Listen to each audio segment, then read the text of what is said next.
We could be holding up our light.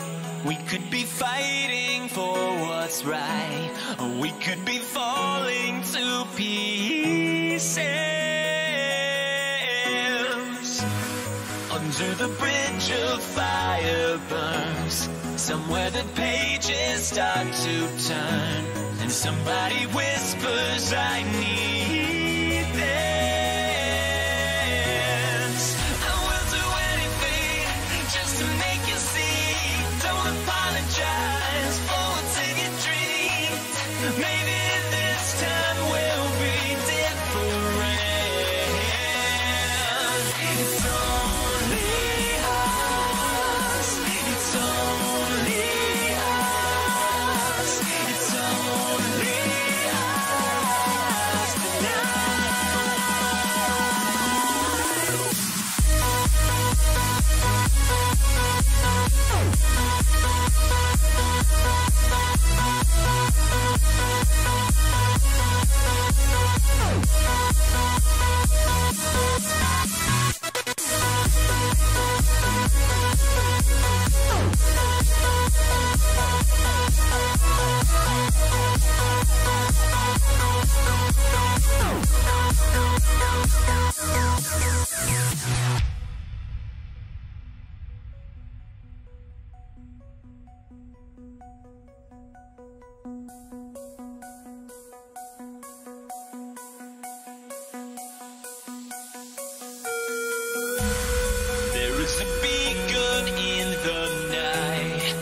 in the temple of our life, showing us visions of the future.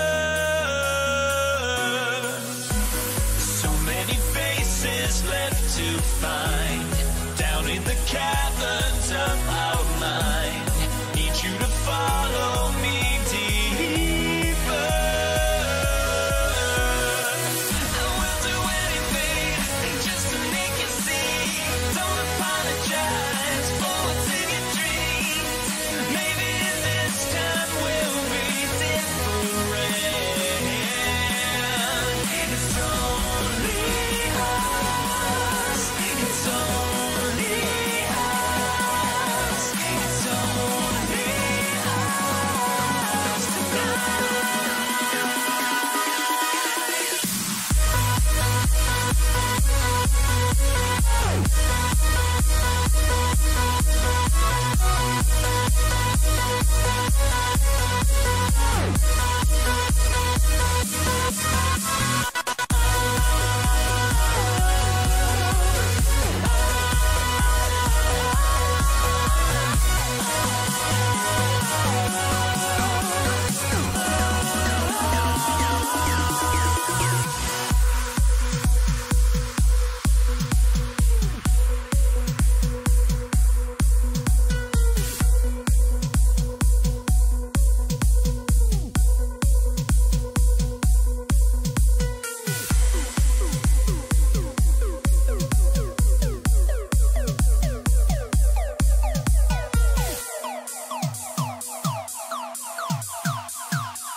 As I wake up every morning, I wish the day would end, because a day without you in my life, I don't know how to mend. And I was like, eh, eh, eh, eh, oh, oh, oh, oh. You were like, eh, eh, eh, eh, no, oh, no, oh. I was like, eh, eh, eh, eh, oh, oh, oh, oh. You were like, eh, eh, eh, eh, no, oh, no, oh. Come on, let's rewind till I smile.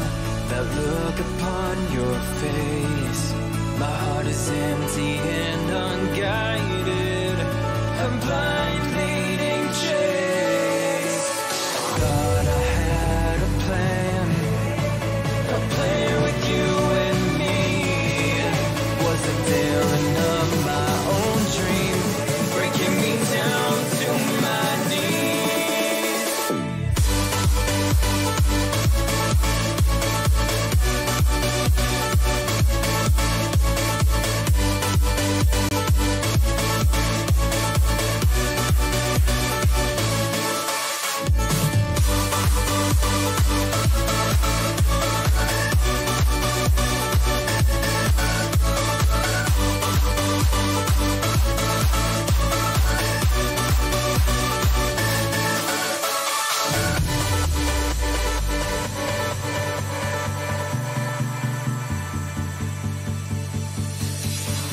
look right at the mirror, wondering if I'll be okay. My head is telling me nothing, it's got nothing left to say. And I was like, eh, eh, eh, eh, oh, oh, oh, oh. You were like, eh, eh, eh, eh, no, oh, no, oh. I was like, eh, eh, eh, eh, oh, oh, oh, oh. You were like, eh, eh, eh, eh, no, oh, no, oh. Come on, let's rewind till I smile. That look upon your face. My heart is empty and unguided. I'm blind leading chase. Thought I had a plan with you and me. Was the villain of my own dreams, breaking me down to my knees.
faces, prolong the embraces.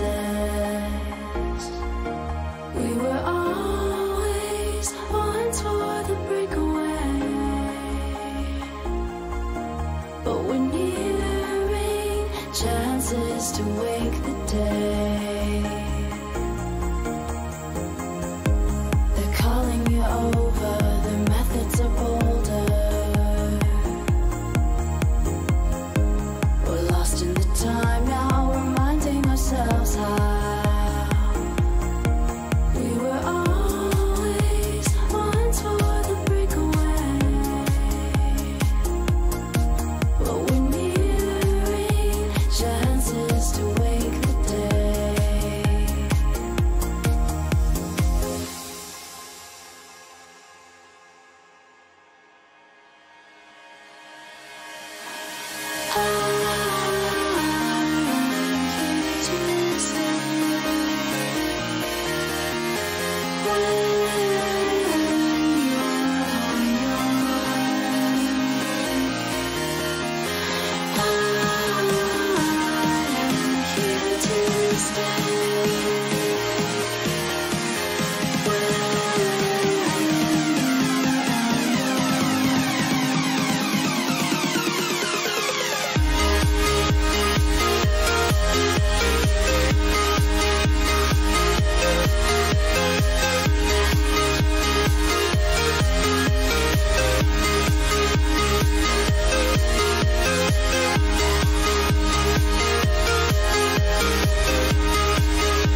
trace of the night on the way back down from the sky where you left my soul.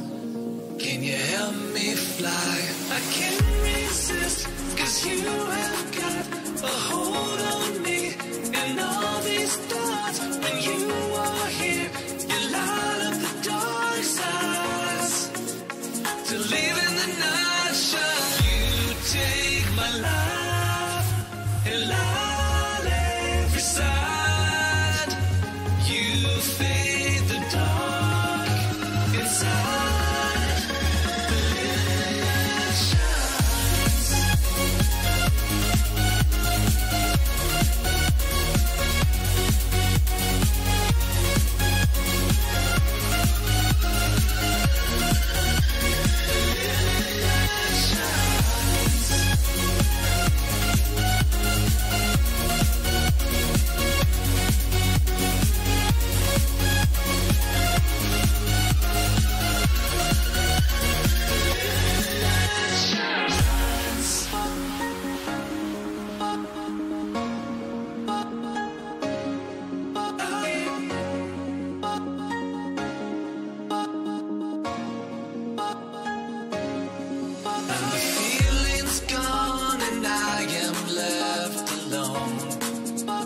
Trace of the night on the way back down from the sky where you left my soul.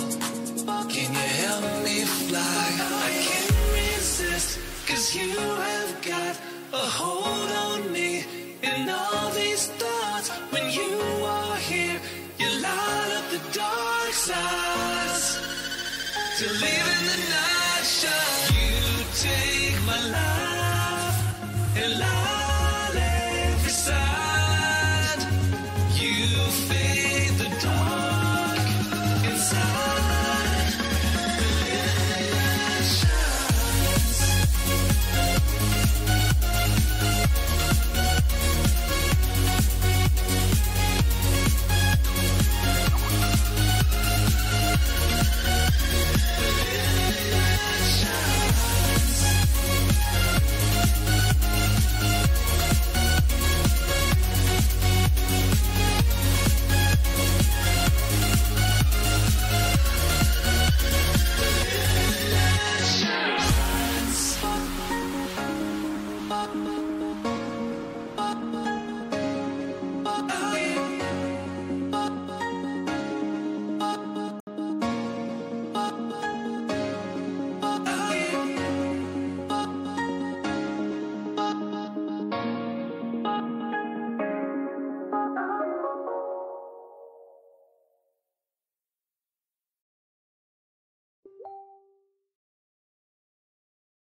The fire makes the city look so bright.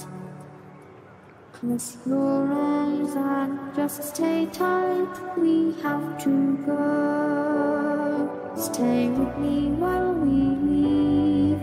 Don't worry, just believe me. This journey will relieve us. Stay with me while we leave. Stay with me while we leave.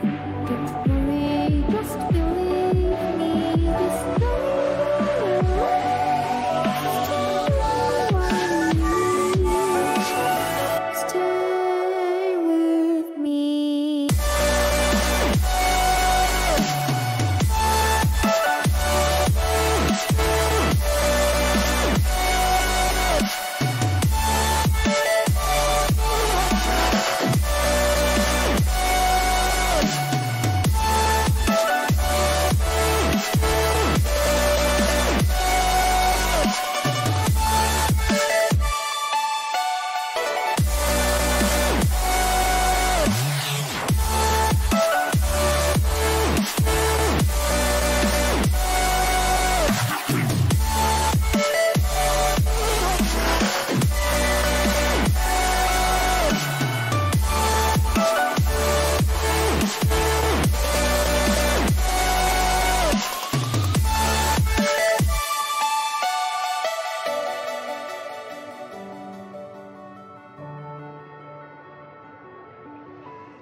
Stay with me while we leave.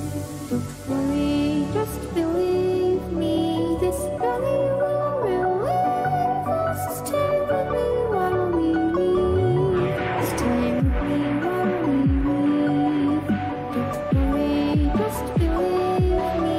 This journey will relieve us. Stay with me while we leave. Stay with me.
Testing, testing, 1, 2, 3. Can you guys hear me?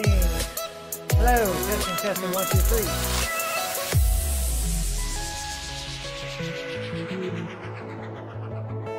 All right. Now that we've got that all going, you guys watch me clean up this mess. Sorry about the delay. It was either I cancel the stream or I just put on some music and let everybody queue up. Yeah. So we're rocking the lapel mic again. I started a print on the, you can see here, I think printer, yeah. So I'm doing a Ready Player One maze print that I found. I wanted to do that. Whee! Anyways, so yeah, it was either I cancel the stream or I just pop the music on and let you guys queue up. Because yeah, it's been a busy day. Today is my day off, but I have not stopped working at all today. We implemented some new processes here. My chair is not cooperating with me tonight. We implemented a barcode scanning system. Real exciting stuff for our packages and whatnot. So I'm kind of excited about that. I'm just getting my YouTube chat up here. Let's see here.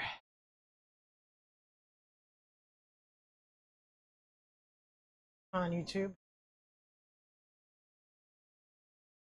Play nice, YouTube. All right. So, anyways, yeah. Yep. Tonight we're going to be going over the JGAurora A5, which is in this box here.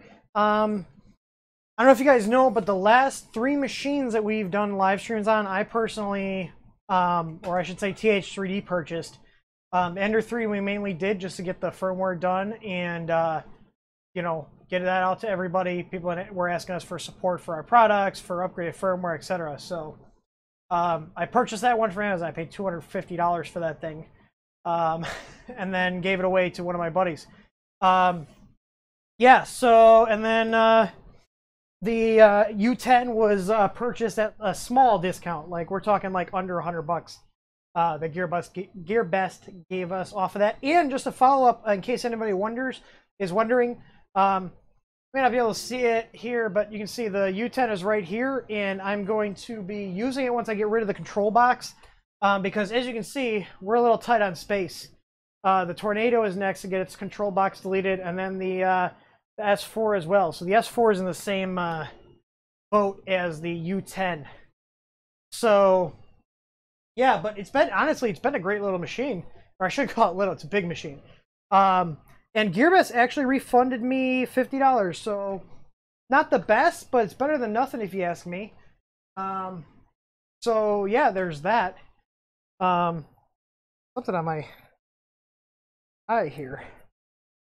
I had some filament stuck in my eyebrow for removing supports. So, but I apologize if there's more noise than normal. I've got 1, 2, 3. I got 3 printers running. And my air conditioning's on because even though it's 50 outside, it was 82 in here. Canadian Maker Project. Oh, my status about doing like a. I was joking around saying I should do a stream where we go through the groups, and anytime we see like posts that are the same thing over and over again, like first layer issues, etc., then everybody, myself and everybody playing along, would have to take a shot. But as some of the people pointed out, I think we'd all be pretty wasted pretty quick. So this is not that stream. I am drinking. I'm drinking balls, which I need to go to Micro Center and pick up more because I only got 2 more of these. I only got 2 more blue balls left in my fridge. They got red balls, green balls, clear balls, white balls. There's a lot of balls at Micro Center, and if you haven't checked them out, I would recommend going to pick yourself up a nice pair of balls. So, anybody want to take a bet on if I'm going to swear this stream or not and get my YouTube video flagged? Because I'm going to try real hard this time, and I mean that. I actually mean that. I'm going to try real hard to not swear. There may be some innuendos, but nothing that's going to get me directly flagged. Let's just put it that way. So I'm just gonna scroll back through the chat here, see what's going on. Not too many here. What's up, Matt? Let's see what we got here. We got Matt, Jerry. Jerry, I just shipped your order that you put in the other day, and I wrote a little personal thank you note on the box because you're an awesome customer. I really appreciate your support. And your Christmas card is hanging up right behind my monitors there. So we got Scott, Victor, Neuro, Bill. What's up, Bill? You on the road tonight? I don't know who Variety Vids is. Matt from Inside the Mind of Matt. If you guys haven't seen his channel, you should check it out. Matt, when I'm done with this stream, message me on Facebook. Let's get. I want to get another news stream going, like we did with Scott, and I want to have you on, and I also want to get Neri's on. I don't know if he's with us tonight. Who else we got here that's in the chat? We got the Canadian Maker Project, which is Rob. He actually did a little interview with me at Murph. If you guys haven't checked that out, go to Canadian Maker Project's YouTube page. I was exhausted when I did the interview, so I'm kind of just like staring, like, you know, just trying to keep it together, man. We got Ron Floyd in here.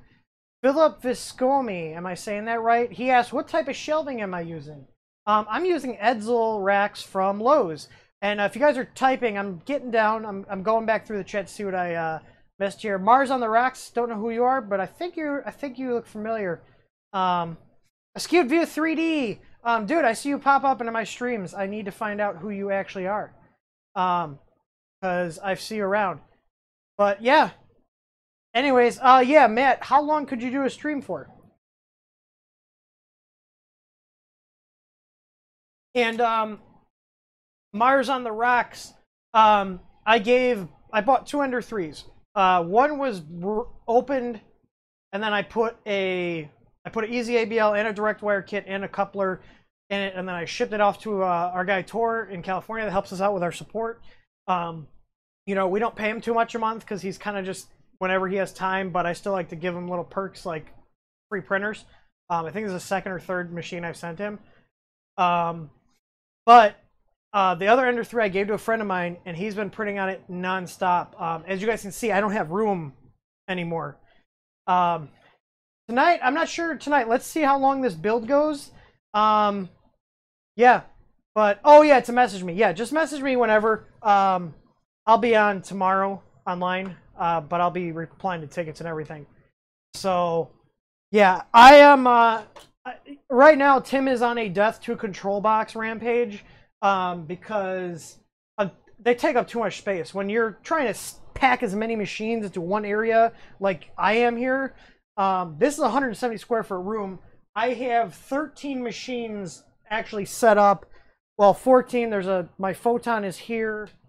There's another machine. Oh, yeah, I just finished my Duplicator i3. I put a 5015 fan on it for layer fan because the stock one is terrible. And a MOSFET for the heated bed because I didn't feel like turning it into a barbecue. So the only thing I got left to do is put the strain relief on it for the bed wiring. But it's up there. It's all good now except for the strain relief on the bed wiring, which I got to do tomorrow. And then I've got a Wanhao D6 in the living room.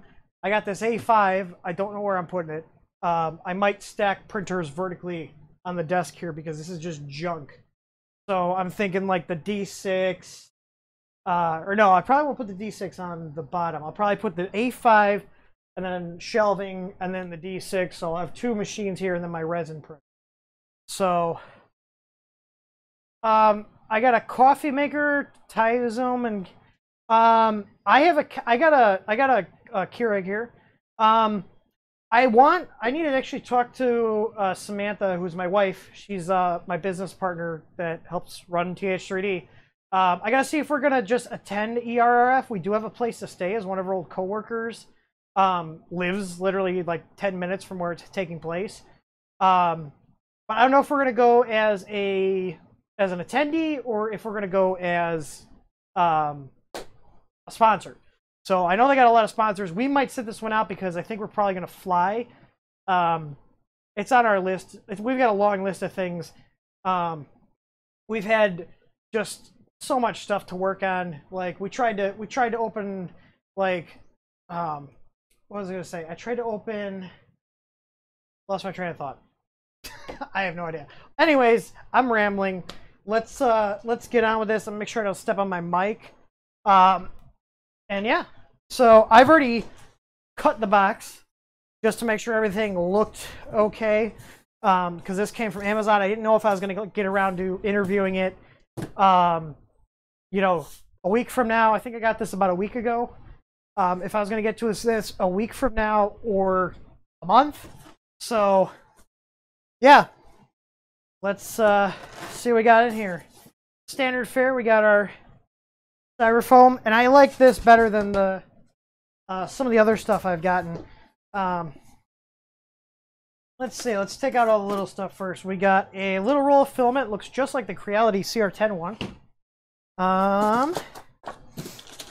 Hicktop. What will Hicktop do?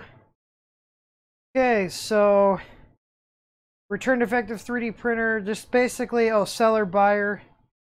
Okay. Basically telling you what they'll do. Now, this is a JGAurora A5. I don't know if you guys know how Hicktop works, but Hicktop is just a reseller. They rebranded. This is exactly the same as a JGAurora A5. I paid $4.99 for this on Amazon. I think GearBest is selling it for $3.80, I want to say. I got a link down below that's an affiliate link for GearBest. If you want to save some money, get on GearBest. And I have an Amazon Prime link if you're an impatient person, almost swore there, like I am. So, yeah, just, I got instructions here. This is in okay, one side was in Chinese. I was like, yeah, this looks like a real quick assembly. So this should be a nice, short, and sweet stream. Actually, I take that back because I don't want to jinx myself. All right, so we got the main unit here, and I'm really hoping this works well because my buddy got an A5 from GearBest, and he ended up turning it into parts because there were just, I think it got a lot of damage in shipping, and he was like, it's not fixable, I'm scrapping the entire thing. So yeah, I offered to buy it off him because I didn't want to spend $500 on the printer that I don't need this printer. But people were, oh, I'm getting shocked by my lapel mic here. Ugh, static electricity was coming out on my lapel mic, zapping me. At least I know it's grounded. Seriously, it's zapping me. The static from the styrofoam is grounding out on the lapel mic through the shielding. That's the first time for everything. Okay, it says little pretty printer parts and toolbox. Says before power on, please refer to the instructions in USB stick. And we got some screws, some washers. Ooh, they give you two nozzles, 0.4 it looks like. These are V6 style nozzles that give you a replacement heat break that is not all metal. And USB cable, some hex wrenches, and a 3D printer leveling test card. Which this is interesting. Can you guys still hear me okay? I know it was probably sounding weird when it was grounding. And they actually give you a 16 gig SanDisk cruiser. I'm assuming this is genuine. Not bad. I'll take that over an SD card. It's still weird right now. Let me replug the mic.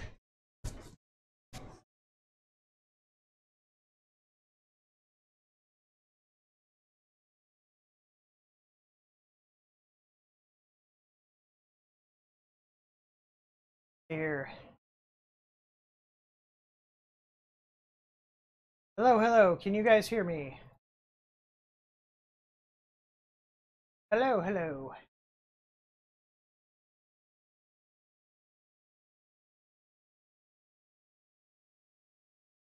How's this? Is this any better?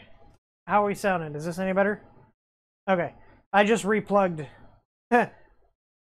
Now, I did just adjust the noise gate, so there may be more background noise. And like I said, I got machines running. I got my air conditioning running in here because it's hot. So bear with me. It's just something when it starts, it's not even that warm out here. It's 50 something outside, but this room gets so hot with all the equipment in here. Okay. How does one get the spool holder out? Man, they really just muscled that thing in here. There's a little spool holder here. It's probably gonna shock me again. I'm like kind of jumpy right now. Now there's a little hick top decal on here. And they didn't take the decal off. Oh, well. You know what? It looks tacky anyways. Let's see if we can pull the rest off. I'm just going to take it off because I don't want it to say hick top and chrome lettering on my printer. I don't think they realize that they're supposed to remove that application tape before shipping. I'm just looking around in here. I'm seeing some printed parts. You know, it's crazy. There's so much stuff that's still using printed parts, and there's nothing wrong with that. It's just surprising to see that these companies have decided that it's still cost effective to mass produce printed parts for mass produced machines. It's kind of cool. All right. There's a screw in the box. It was on this corner, so I'll have to check and see where that came out of. Everything else looks good though. Go ahead and set this over there. I'm going to try to see if I can figure out where this screw popped out of here. Unless it was just a random one that was thrown in here. Oh man. Look at this. At least it uses a standard lead screws. I'll switch over to small cam. My coupler's all sorts of screwed up here. That's gonna have to get replaced. I'm gonna have to call it. I might end up returning this one if there's a lot of stuff messed up with it. This came from Amazon, so if there's a problem, you better believe they're paying shipping to take it back. Or I'll see if they can give me a partial refund. That's really stretched out. This same thing on the other side. I'm not gonna show you. It's stretched out. Oh man. Yeah. Oh, I don't know. $500 for this. I'm not impressed yet. I don't know if you guys can see that. Let me switch it up here. Look at that. Or if it's the same on the other side. Oh. Probably, I'm having a hard time aiming this. You guys see that? That's real bad. I'm assuming these have to be tightened up. I'll see if I can get that play out. So, and that's pretty rough. I'm not gonna lie. Like $500, the Alpha Wise wasn't even as jank as this. So, yeah, it's from Amazon. So, like I said, if there's major issues with it, guess what's happening? It's going back. Yeah, these are loose. Real loose. Yeah, I'm gonna look and see if they say to tighten these up in the guide before I go doing my own stuff in here. No, it doesn't. Just tells you basically there's like 4 screws going to the bottom. Looks like that these directions are not good. I mean, it's a simple assembly. I'm sure I'll figure it out, but for a newbie, like they're not going to know to tighten this up. They're not going to know to look inside there and see that those couplers are insanely stretched out. Like those are garbage. The main reason I got this machine is people were asking me about the doing Marlin on here and seeing if we can get ABL going on it. But I mean, it looks like it's got a V6 style block. and nozzle, which has clearly had some prints run on it. Which, whatever. Got some test prints going. But, hey, is this like... Why is this resolution so bad? If I can focus. There we go. So you can see it's definitely got some use on it. Trying to adjust the focus here. Not going. Come on, bud. There we go. So yeah. Well, we a little layer fan. Nothing crazy. Nothing special, really. I'm not sure. There's I mean, there's like there's a cardboard in the bottom here, which is like top packing cardboard. The wiring's all right. Feels like silicone wire. I'm gonna check everything else. I mean, like, like this is all loose up here. This is just like the beauty thing. But I mean, I can't imagine that's meant to just rattle in place. Yeah, this is not a good start for a machine. This is a lot. I would expect this from Alphawise or like, you know, a cheap printer, but this is a $500 machine. Doesn't feel like a $500 machine. Yeah, so I think the issue is that these screws up top came out. Yeah, because there was clearly a screw up here. And it is no longer in there. You can see where the screw head went to it. Z motors are good now. I don't know, just out of the box impressions, like, first impressions mean a lot. And, you know, I'm opening this up and there's a screw missing, the Z, and it's a pain to get in, apparently. You know, the Z motors are wobbling, and, you know, we got a screw missing, and this bracket's flapping about. It's not a good first impression. I've had good luck with most review machines, but you know what? Look at on all these grooves. I'm kind of glad that I'm not getting everything that's perfect, because there are people that have issues, you know, and I kind of want them to feel like, you know, hey, you're not the only one. All right, so I guess put this thing through here, and it looks like we got 4 screws in total that go on the bottom. Is that it? Kind of just locks in like that. It looks like.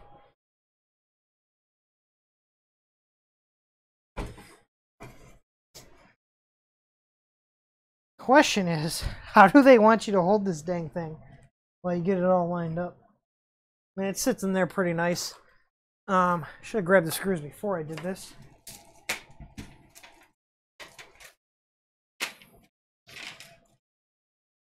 You know, and like I said, this is an Amazon purchase machine. So this is not like from GearBest, but just goes to show you that, you know, doesn't matter where you get it from if it's not pre-tested. You know, these Chinese companies are just reselling this stuff. They're shipping it to Amazon to be fulfilled by Amazon. You know, you're not getting any sort of testing like you get with a company like Tiny Machines, for example, with like the CR10s, you know, where they're actually testing the machines. Hicktop is just shipping them over. They do some of their QC overseas, and clearly it doesn't work. What do you mean wife will hold it? Wife hold it for you? What does that mean? I'm not sure what you mean. You say your wife works, ex-wife works in the return center? You know, I wonder, here's why I like doing the live streams. I think that some of these guys get machines that have problems, and, you know, I'm not talking about anybody in particular. I'm saying in general, I feel like what happens is they get machines they have problems. It's little stuff, and they don't mention it. I like doing the live streams because there's no, this is as raw as it gets. You know what I mean? Like, if there's a problem with it, you guys see it. There's no, okay, let me fix this little issue, and then, you know, do the video, shoot it, edit it, and post it. You guys just see the end result. That here's how it prints and everything. You don't see the in between to get to that point. Assembly wise, this is easy. This reminds me of the i3 Mega, except it does not feel as good as the i3 Mega. It feels you know, it feels kind of unstable in comparison. You know, I've worked with a lot of machines. There's 3 little plugs here, by the way. I'm just plugging them in. 1, 2, 3 on a small cam. Just plug them in. You can't mix them up. Super simple. So, I'm pretty sure that's it. Yeah, we got our Y here. I'm assuming X.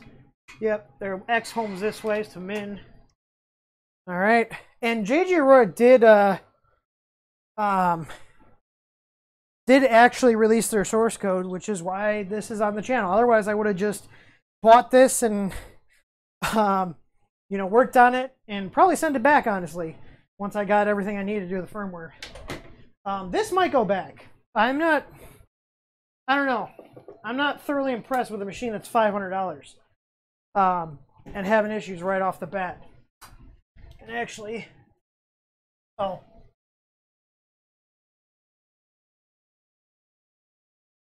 Well, if I turn it on, and actually I'm going to check the PSU voltage before I do.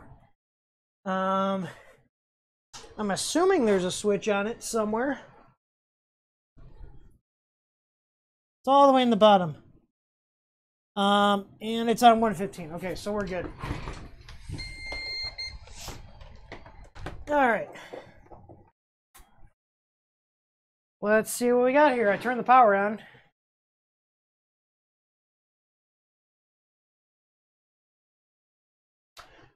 All you guys that said this would be a 5-minute build, this is your fault.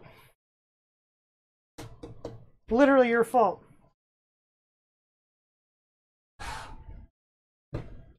Maybe they wired the switch backwards. Maybe the cable's bad. My UPS is on. Has power. She's dead.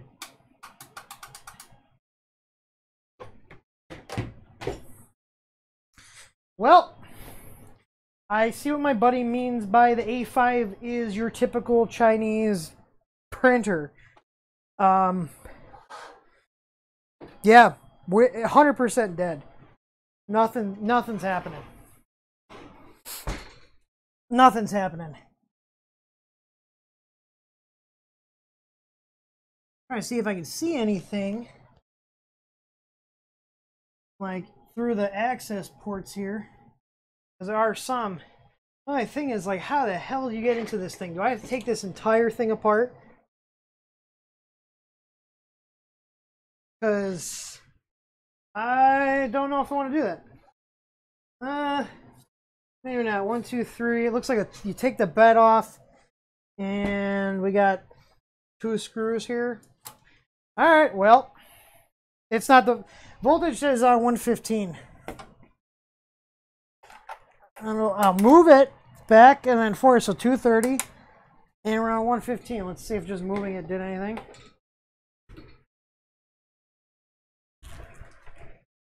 PSU light is on. The board has got power. So the light on the board's on. And the PSU light's on. The LCD is not LCD is not coming on.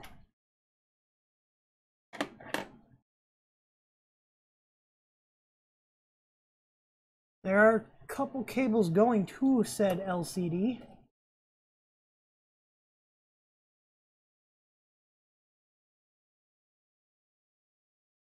I wonder if the LCD is bad. Unless I'm absolutely special and I'm missing the other power strip switch. Is there a second power switch on these things? I haven't looked. Yeah, I see the LCD cable. Just so you guys know, there is a little access panel here for the LCD.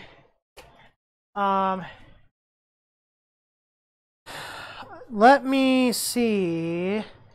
I thought I had another MKS touchscreen here. I think it's in the box. Ugh, my cord is tethering me. But even if I do have a new LCD, it's not going to really help that much because it's not going to have the same config. And I do. Of course I do. Of course I have a spare LCD.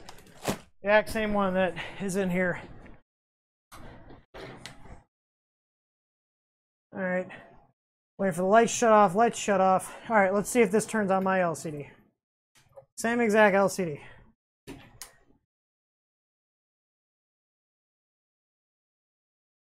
Dead as a doornail. Okay, so maybe it's this LCD header. Alright, we're going to take it apart real quick.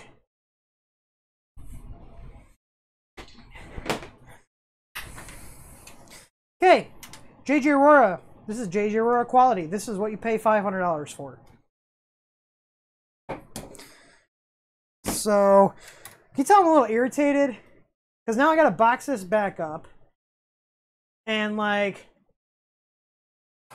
box this back up, take it to the freaking post office or UPS store. Like, this has suddenly become a huge hassle. Luckily, I do have a guy I sent an Easy ABL kit to.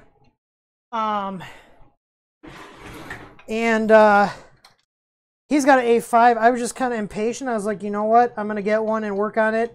Because he already has the mounting figured out. So I was like, okay, well, if I get the A5, I can get the firmware done and all the other stuff and, you know, be on our way. And I've seen so much good, but you know what? My buddy Max is one who got an A5 from GearBest for review, and he was like, yeah, man, he's like, this thing is just, it's jank. I mean, like, the sheet metal's flimsy. Like, look at this. You can't do this with a WAN how? You know? And I can't take the heated bed off without, they have some hot snot on here.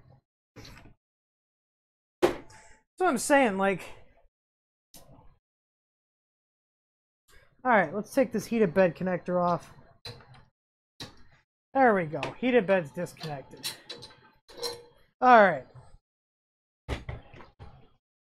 You know, I had better luck with my Tronx EX5S, and that was a pretty janky machine. And here's another thing to think about, and I thought about this. So these machines, they look nice. They're compact, but they got a proprietary frame. You can't really do much to them in terms of mods. Versus something that uses extrusion like a CR10 or an AlphaWise or an X5S. So you're kind of limited on repair options. I know you guys are going to want me to switch to the small cam. So let me clean. I think the lens needs to be clean. It seems like this image is very soft today. I'm not sure why. But to be honest with you guys, I'm a little irritated that this is completely dead on arrival. Really disappointed, actually. Let me change this camera here. I think, oh, that's why it's looking like junk. It's in 720p mode, not 1080. That's the issue. It thought it was an Xbox instead of a PC. Oh, look at that picture now. Would you just look at it? Would you look at it? Would you just look at it? All right, so focus distance right about here should be good. All right.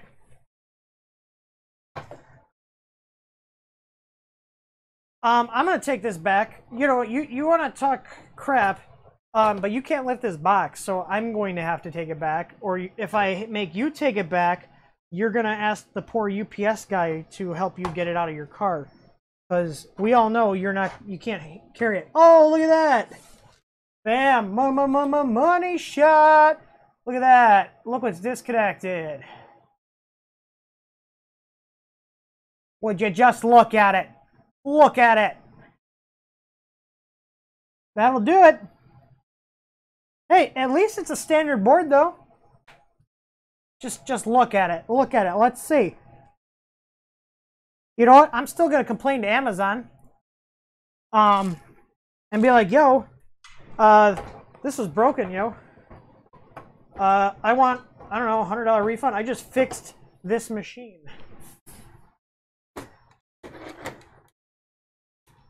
Let's see. Just gonna put one of the screws back in and give it power.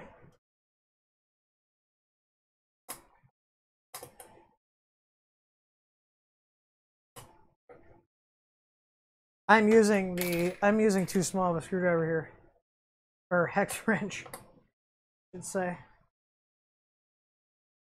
Well, if it's fixed, I'm gonna be like, listen, I run a 3D printing company.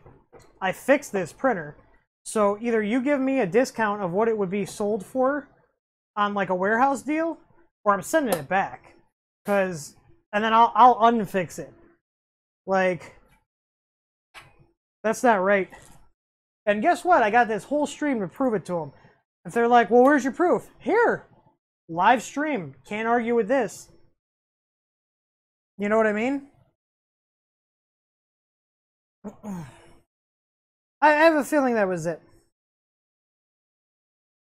Because I recognize the patterns that light up on the main board. And that seemed all hunky-dory. At least it's a standard board. So that's good. I'm just not impressed that the lead screw couplers are all bent. If anyone's wondering, the upgraded couplers that TH3D sells in the shop, if you want to support us, will fit the JGAurora A5. They're the same size. Coupler size confirmed. So, all right, let's get the bed back on. Just watch all the springs fall off. Oh, nope, I got it. Better than that. You're better than that, Tim. And make sure those springs stand. All right.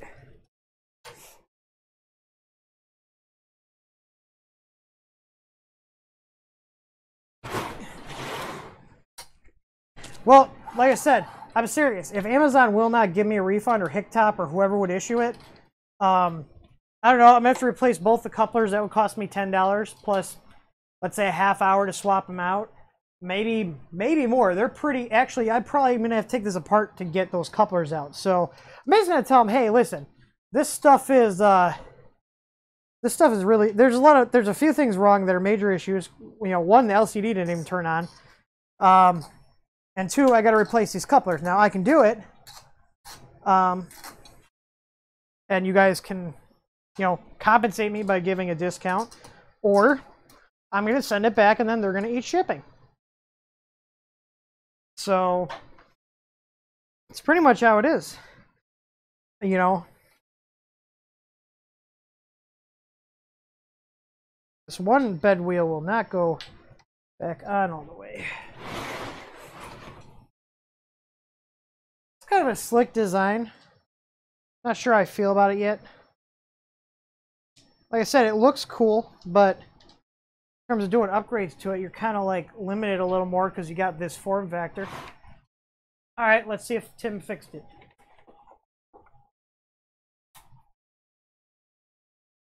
Hey, there we go. Look at that. All right. So let's home everything. And just so you guys know, these touchscreens, all they do is send G-code. I'm not a fan of them personally. One of the reasons I did want to get this machine is this has one of them so I can learn how they work because I don't own one. Yeah, so that other screw is definitely from this side because this one is sticking up. Sorry, excuse my burp. It was from the balls. All right, so I'm tightening this down. Okay, Z is homed. Man, this Z is loose. Look at this. Because those couplers there.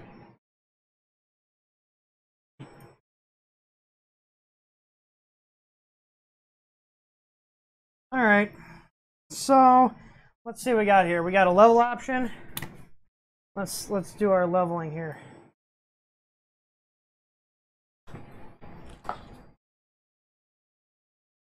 And it's gonna go back left corner.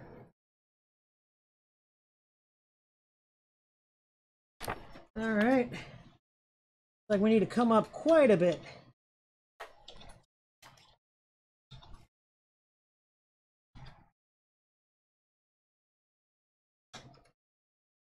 I crank those down. Okay. How am I supposed to get it on the bed if if it won't let me due to the screw? Oh, you know what? I'm willing to bet that the X gantry is not level.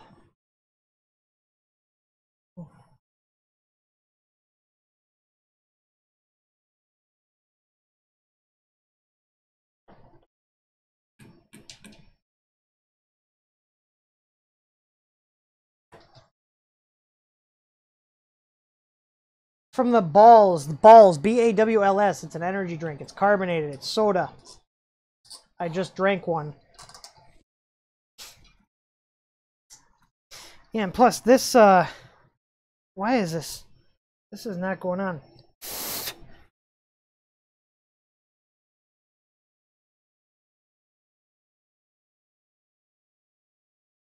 It's a sody pop. Alright, so this is not going up far enough, I'm assuming. Let me see where we're at here.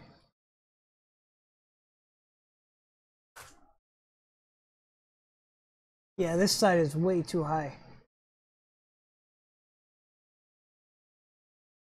Oh, I got the blue Chinese stuff all over my hands. Like Smurf lube. I call it Smurf lube because it's blue. Alright, so let's rehome everything. I hate manual bed leveling so much.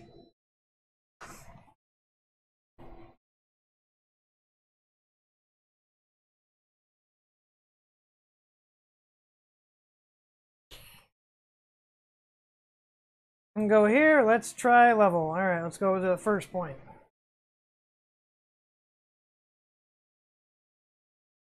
So what I should have done is if I knew where my calipers were, I'd measure the distance from the frame, the bottom of the frame here to the bottom of this, to make sure it's as even as possible. So let's lift this up here, because this is, I don't even know. I don't think I'm going to be able to get this up high enough to actually make contact on the bed before the nut releases.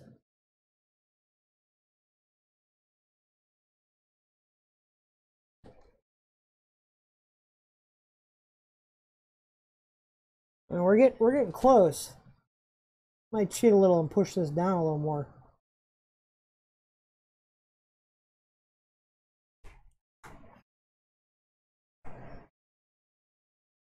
Skew the gantry a little bit because otherwise I'm not going to be able to get this nozzle on the bed.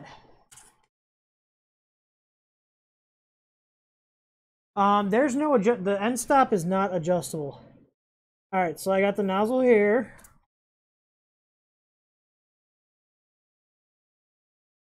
Let's see what the situation is over here on this side, because I can't move that down further than the Z end stop.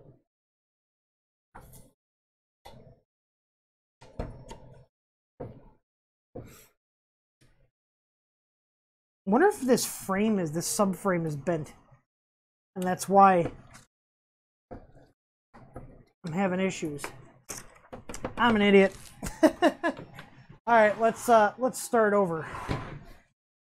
I'm gonna move.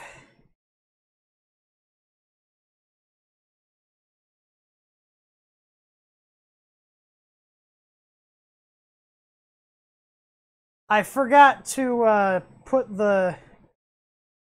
I'm just gonna ram this all the way up to the top so it goes to the end and levels these out. If you guys are wondering what I realized, it's that these front feet weren't in. So this is skewing the whole thing. So that's my bad. Well, technically it's their bad because I should have had to open it up to fix it. But I should have realized that sooner.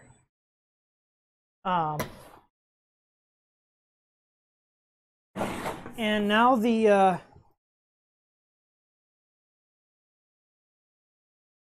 power switch actually won't shut off. There it goes, finally. Is there a relay in this that turns on to prevent you from moving it to off?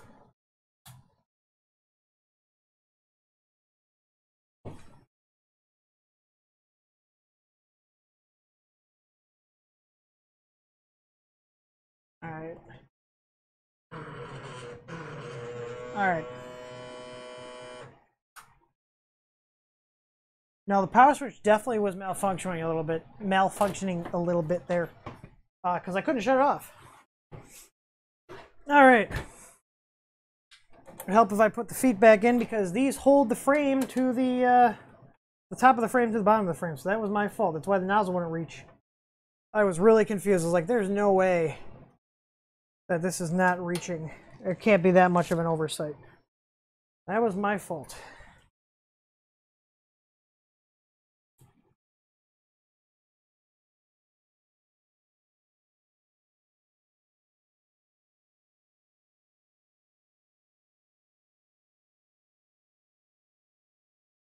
All right.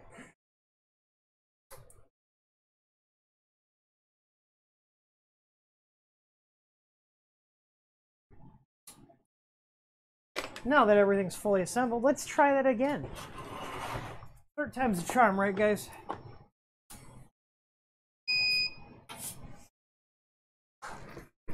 Welcome.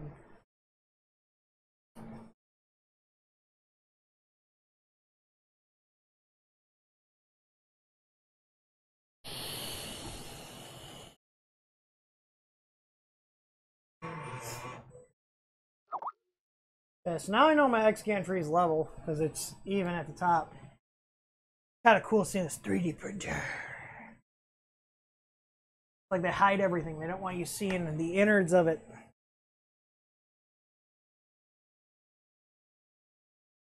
Little tiny blower fan on the back.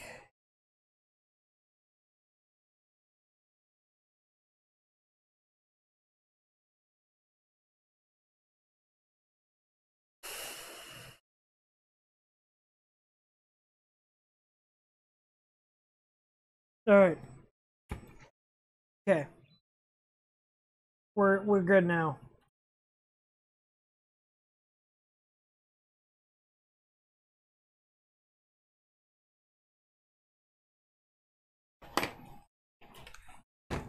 I'm a little less. You guys ever feel like when you get a printer that like doesn't work, you're a little salty about it because you're kind of like, oh, this sucks, and then you get it working, and it's kind of like, okay, I guess it's not that bad because that's kind of how I'm feeling right now. Still not $500 feeling it though. I'm more like $300 feeling it right now. What would you guys agree?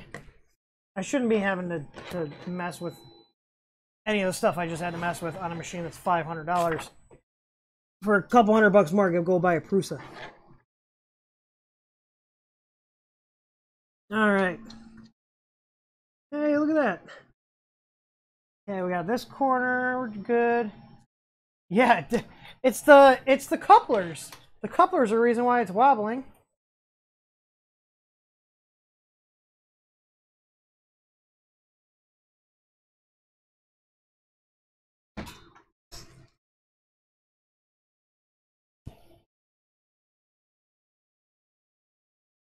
All right.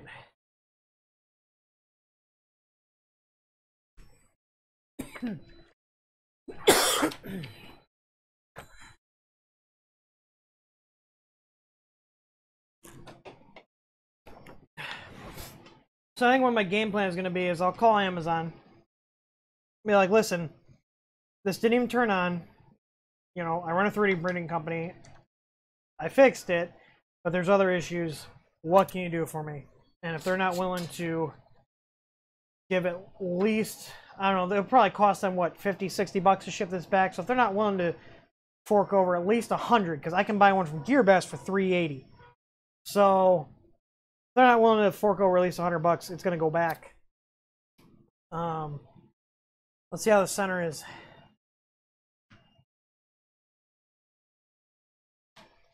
But my point is, this is a like premium-ish machine.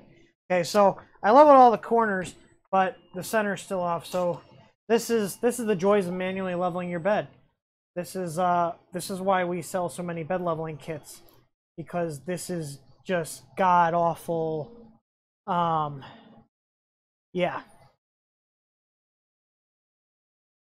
Well, it's not just plugging in the LCD that's worth a $100 refund. It's the fact that if I was any other person that bought this as their first printer, they would be returning it because it's broken. I don't know if you were trying to say, like, being sarcastic that it's worth a $100 refund or not, but in my opinion, it is. GearBest gave me a $50 refund on the Alpha Wise, and they're a Chinese company. That printer was cheaper than this one, so I ended up paying, like, I want to say $370 for it. And the couplers aren't a big deal on the CR10. It's a 5-minute swap. The problem is, the problem is this one, you can't get to the screws on the couplers without taking the damn thing apart. Like it's gonna take more time to get to them than to actually replace them.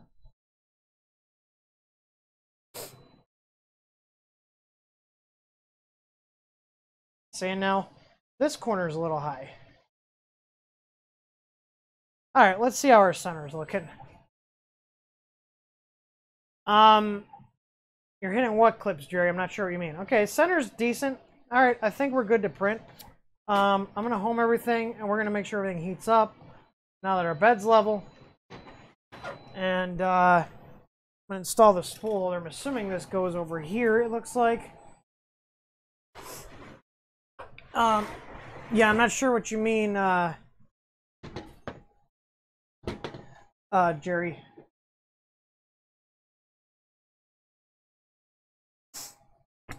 So it's probably this one. Nope, one size down. I don't know what clips you're talking. Your bed clips and change your probing position. That's what the inset is. Or don't use bed clips. Get some smaller ones. Staples has some really tiny ones that are not atrociously large. But basically your options are change the inset.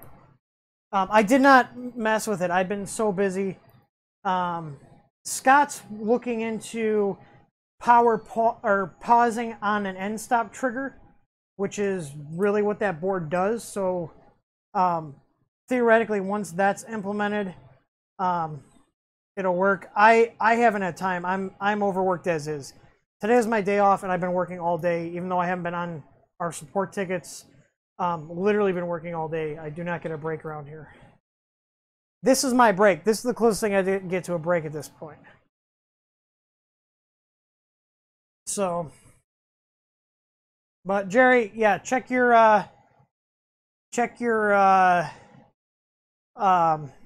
offsets. If it's still hitting it, then you need to change the probe edge. There's an option to change your probe edge. So set it to like 50. That should be enough to get rid of it hitting your binder clips. All right, so I'm going to let's preheat the extruder.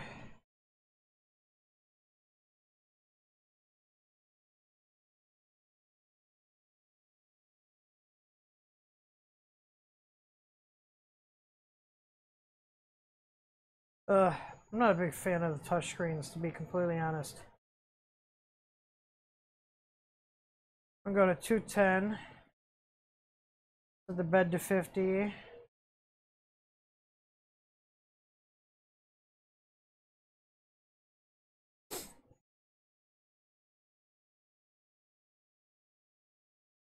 Yeah, I'm not liking this. It's very slow to heat up. It is heating.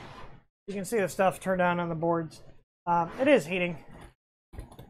But yeah, Jerry, look, go to pick up some mini binder clips. I got some from Staples, and they're very small. They're like, I think 10 millimeters, if that. Yeah, this is taking a while to heat up. I think the silicone socks for the V6s I sell will actually fit this. So if I keep this, I'll end up putting it on. But like I said, it'll depend on if Amazon's willing to return it. The only reason I would keep this machine is to mess with these type of touchscreens and understand how they work better, because I don't have any machines on it, but I have one, so I could put one on one of my machines. I don't need to keep it. So like the AlphaWise, like I gave you guys an update on the AlphaWise and what happened with that. I'm going to call Amazon and basically be like, listen, I can fix it. What are you going to do for me? Otherwise, I'm sending it back. Unless I can get in touch with a representative at Hicktop, maybe that would be good. I'm kind of doing this blind. Where is...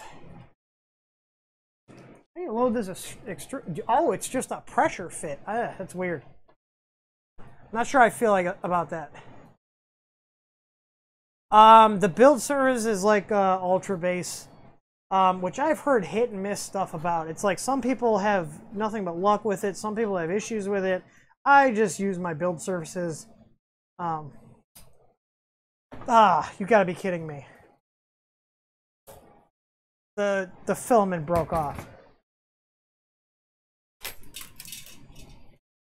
All right, I'm just gonna feed it in.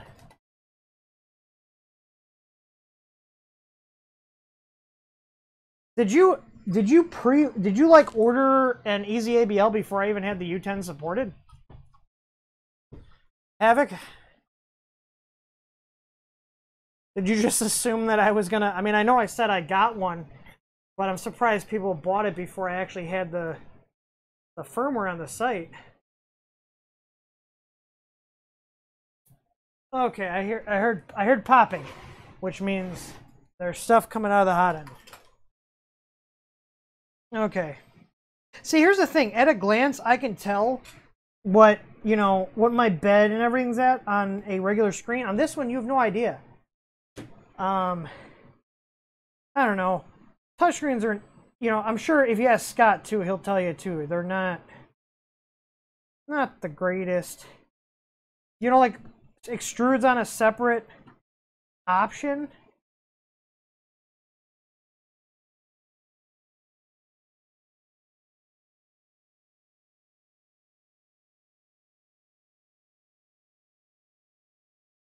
It says it's feeding it in. There it goes. I'm just gonna flush this other color out of here. Let's plug the USB drive in.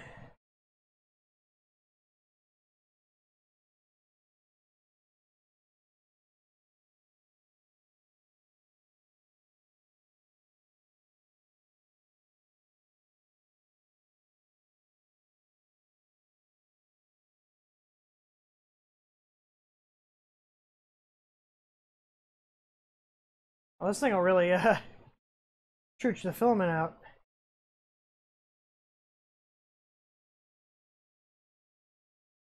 Alright, we are flushed. Let's see what G-code comes on the SD card.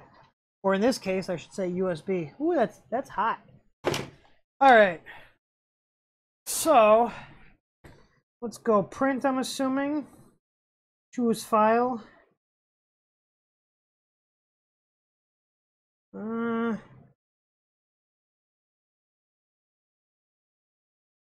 Just seeing what's on here. I was gonna say, how do you get back? You just gotta wait.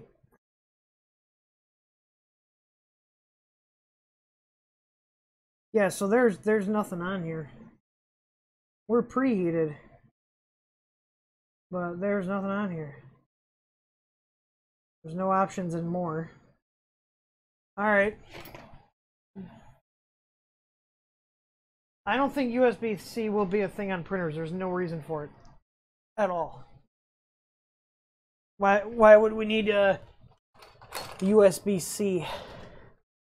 They don't use that much power or data, I should say.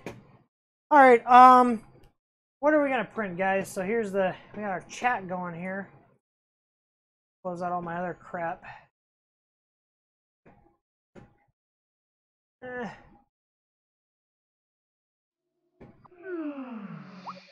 Oh, S3D is already open. You know what? Let's give it the Creality initiation, okay?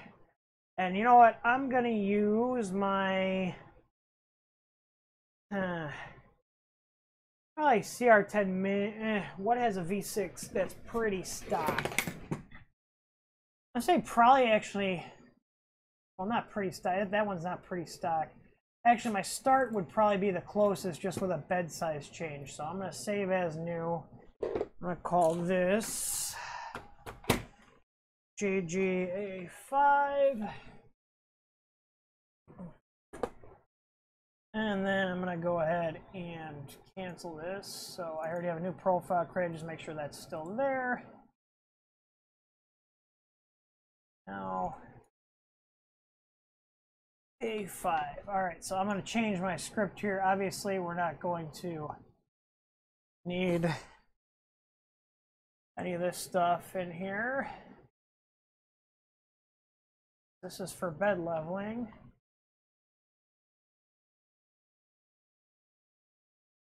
All right. So let's do like 20% infill. Do PLA.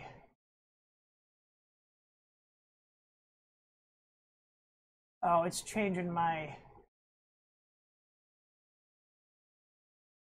For some reason, it's changing my scripts based on the material type too, which is weird. Usually S3D doesn't do that. All right, G code. What is our build volume on this? I think it's 300 by 300 by 300. That's not. Is that correct? I actually don't even know. Hey, look that up. 305, 305, 320. Okay.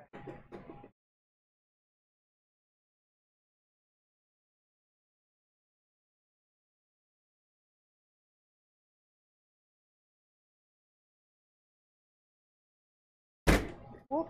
Just knocked over my other camera. All right, so we're gonna do auto layer. We're gonna do 0.2. I like running 150% for the first layer, so we get a little more, you know, grunt around it. No support material, heated bed. We're gonna do that. Should be at 60, and then yeah, for some reason it's pulling in the pet G settings here.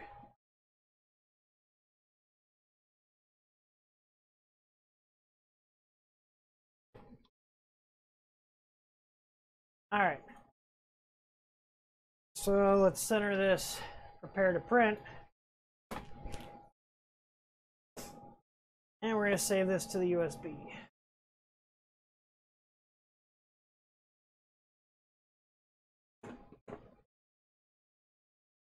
All right.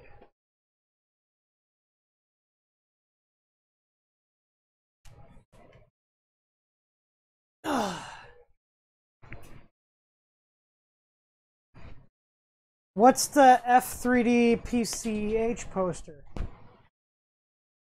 I don't know what's going on. All right. So we should be already preheated. We are. So I'm going to print luckycat.g code. All right. Let's see if she chooches.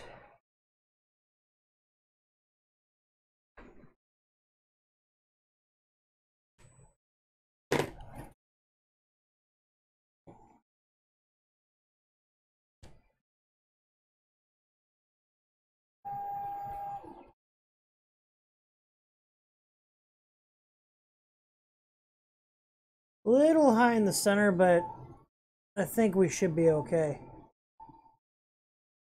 Not bad.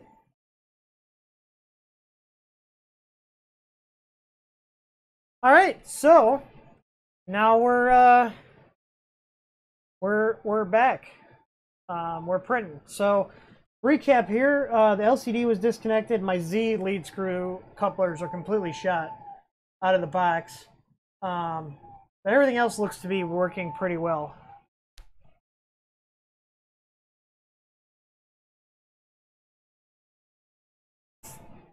And reclaimer, it's about the same noise as a CR10 or really any other machine, except it's kind of echoing. Yeah, it's kind of echoing because of the shell, like the actual case that it's in. Now, I'm not a big fan of this. I'd rather see the gantry. If I keep this, I'm probably going to take that off because I don't know. I don't like saying that. It's pretty nice. The bed looks relatively flat. We'll see. Like I said, what's going to determine if I keep this is if Amazon is going to give us a partial refund, you know? So, ask questions, guys. This is, we're just going to wait for this print to finish. So, yeah.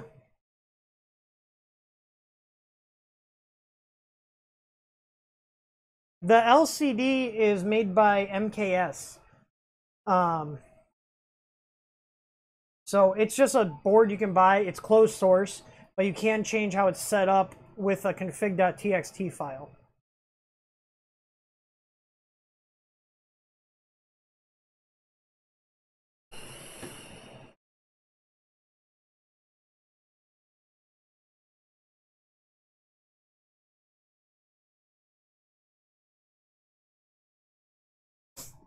We're waiting for this to waiting for this to go. I'm gonna put on some music at a low volume. Let's see, copy, right, free, because we can't get any strikes on my channel. I already got one. So on the U10 build, someone put a copyright claim on stepper noise on my U10 video, and I'm dealing with that now. Carl Johnson, I will test the power fail. Sean, Ender 3 is great, standard quality. I was telling everybody I gave mine. One of them went to Tor, who's our support guy in California, and the other one went to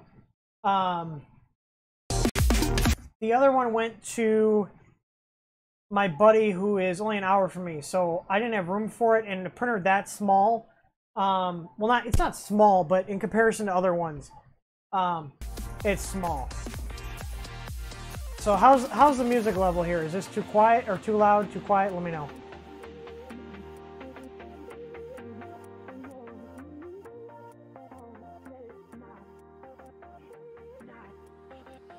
Yeah, it sounds just like a CR10. It's got 849/88s. Ritual, what do you mean?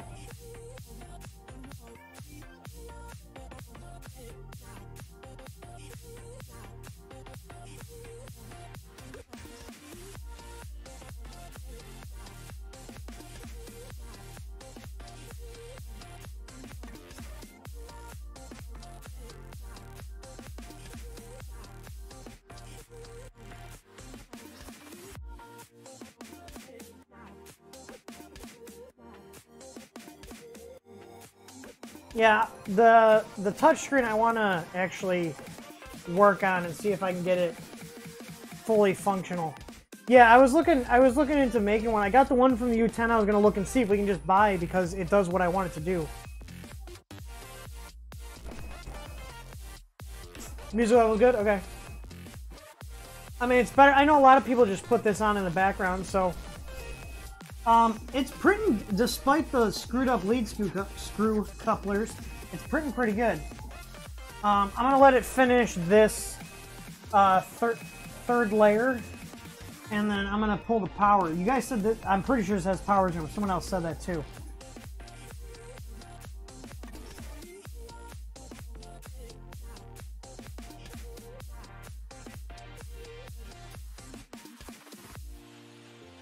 Ritual, shoot me a message on Facebook. I should have you on there.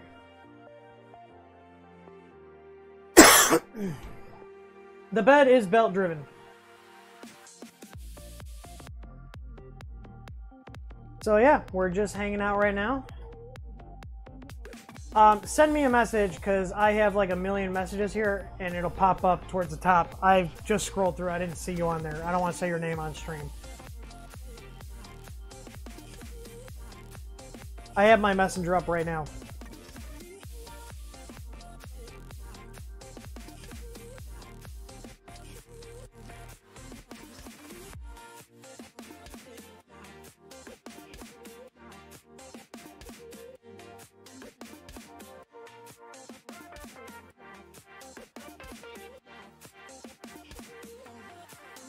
Alright, so it's pretty good. I didn't think the lead screw couplers would really affect the print quality that much. I just don't like running stretch ones. Ritual, send me a message on Facebook right now. I can't find you in my chat history because there's so many different ones, and I don't want to say your name. Okay. Now that I'm done raging over having issues out of the box, clean look, clean looking printer. Hot end is decent. You know, it's a V6-ish hot end. I'm not a fan of the touchscreens. I think I just need to play with it more and get used to it. But the reason I don't like them, just so you guys know why, so it's not just me being a, you know, I want to stick with the old one just to stick with the old one. The reason I don't like it is you can't adjust stuff like baby stepping. From there, you can't set your Z offset because all the touchscreen does is send G code and read replies from the board. You know, just like a USB connection would. So you're kind of limited in terms of what you can actually access that's available on your board. So that's why I don't like it. Just so you guys are aware of why I don't like it. I'm not just saying I don't like it. But yeah, do you guys like the little setup here? You gotta, I mean, I can move the camera closer if you wanna see it better here. Make it so it's not so lopsided there. Stop changing my views. Windows.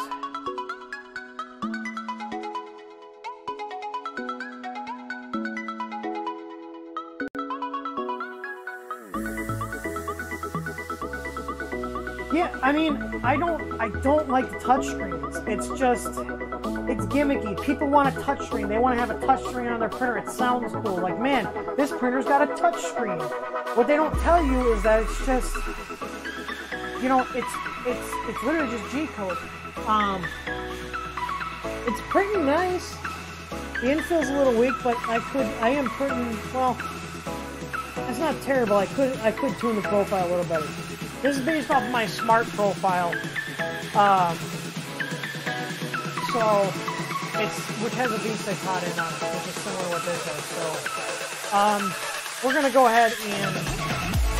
Oh, is the music too loud? I don't know what happened there. I'm sorry. How's that? Is that better? I didn't realize that. I have like a live stream. Alright, I'm going to cut the power. You guys want to see? I'm going to wait till it's doing infill. From the last one. Alright, we're on infill. Uh-oh, I lost power. Oh no. Alright, let's see what happens. I just turned it back on. No files found. Check the file system configuration. Confirm? Oh, let's see. Resume.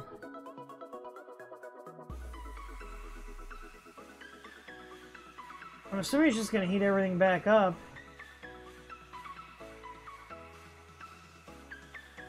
And just so you guys know, the power resume is 100% handled by this LCD. It's not the board.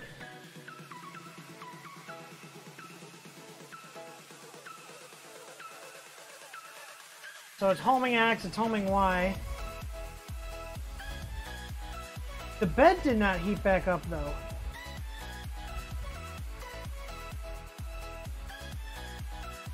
It is heating back up though, even though it doesn't say it's current temp. Okay, it was waiting for the bed to heat back up. Alright, so I'm gonna get rid of the little bit here. Let's see if it actually resumes. I'm assuming it will. Yeah.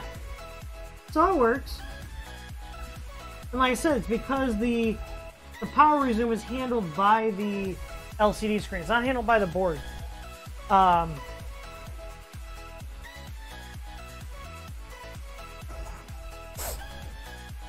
Good night, red light.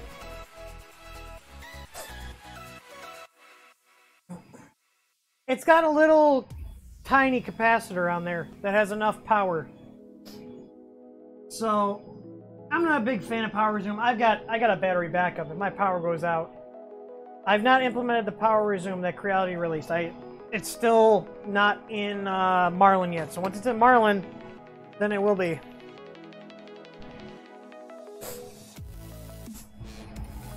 So, well, it's printing. That's, what more can we ask? You know?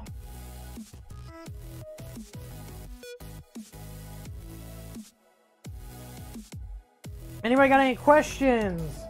Like I said, I got this printer just to mess around with this new touchscreen and the, and to get Easy ABL working on this particular machine. So that's the point of why I picked it up. The lead screw couplers are going to be really, it's really bothers me. It's such a simple thing, but I'm going to have to take apart most of this frame to get to the couplers to replace them. So that's why I'm kind of peeved about it. I have 6 machines on my 1500 VA CyberPower. You can hook this touchscreen up to the CR10S board. There's a port for it. There's no special configuration needed. You just plug it in and set up. Read the documentation on these screens. They're called MKS touchscreens.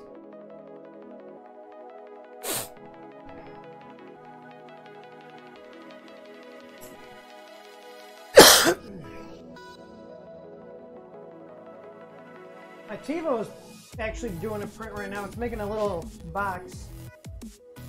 Tornado's been running pretty good.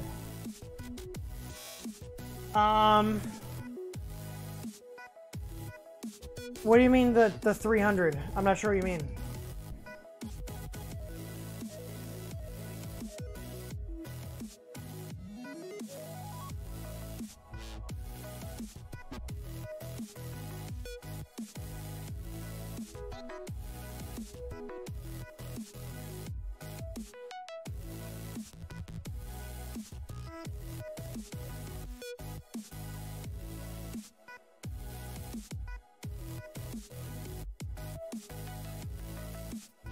Oh, so it's, okay, yeah, send me, Ritual, send me that over, and then if I haven't given him my number, I'll talk to you too, because I'm curious. I've seen something like that already done. Let's see here. No, you can, it doesn't matter what size your printer is. If you have the S board, it has an aux port on that board that this screen plugs into. Creality sold their machines with this. Now, I'm not sure about that because my i3 Mega is gone. Speaking of printers like that, someone above asked about the Duplicator i3 Plus. That's next on my development list here, and it's right up there, so I'll be tearing into that this week. Because we've been trying to get support for that. The hard part is going to be the touchscreen. So, you know, getting the baby stepping working and all this other stuff. Luckily, there is another, there's a Marlin version, and there's documentation on the touchscreens for the Wanhao. So hopefully I can get that to do what I want it to do. we're going to be able to get the we're going to be able to get the easy ABL on there. It's just a matter of how much functionality you're going to have through that screen. Like I said, I'm not a fan of the touchscreens.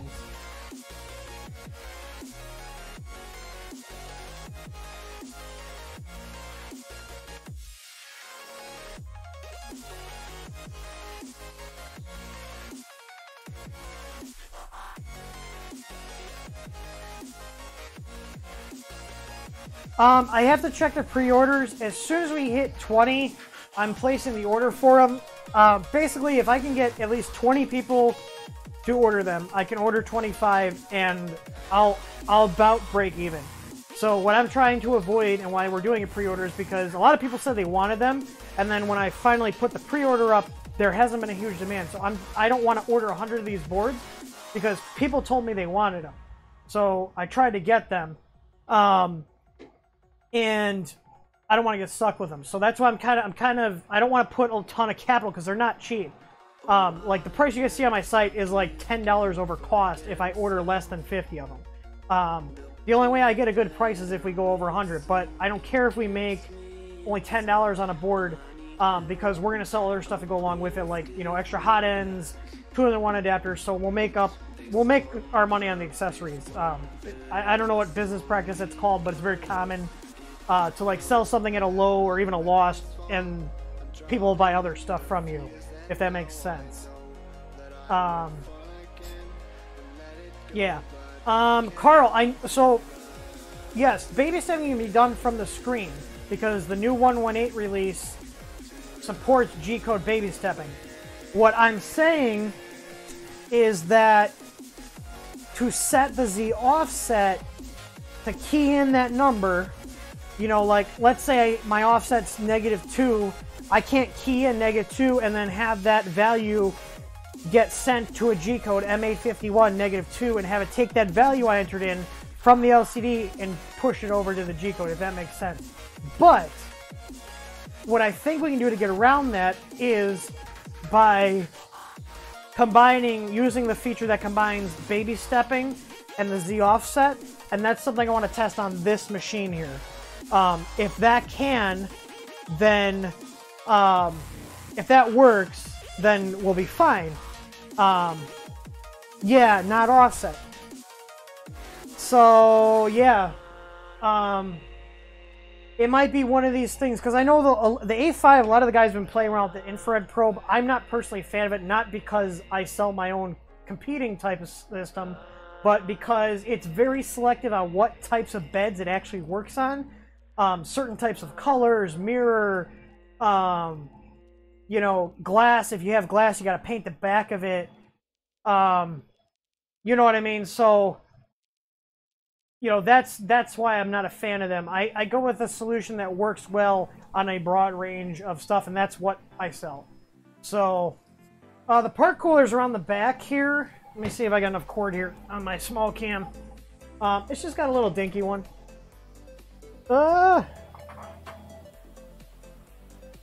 So you can see it there, a little dinky part cooler. It's not terrible. It's not good, but it's not terrible. It's okay. It's got one. They checked the box. Like, hey, we got a part cooler. It's tiny, but you know what? It's not the size of your part cooler. It's how you aim that air. So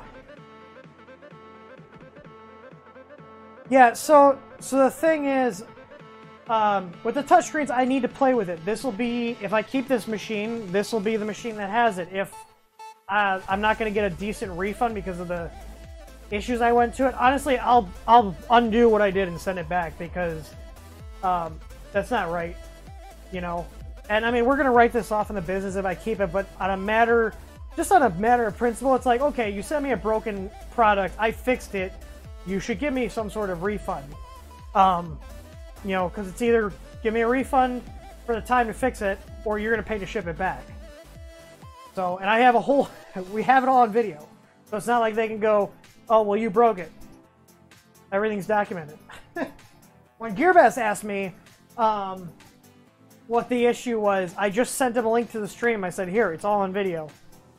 So, and they provide a refund. And here's the thing. when you guys are asking for refunds, I told GearBest I wanted $110. And then they came back with 30. I came back with 80. And I wanted to settle around 50. So they came back with 40. I said, let's stop going back and forth. Let's just make it 50. And they're like, okay. And they sent me a refund of $50. So keep that in mind when you guys are asking for refunds when you have issues with a product. I'm going to bump up the... Can I bump up the print temp? Yeah, see, I can't... It's got the display, but I can't, like... Yeah, this... I'm not a fan of these LCDs. So, I mean, it's printing. The print quality is decent, despite the screwed up lead screw couplers. The layers look pretty good.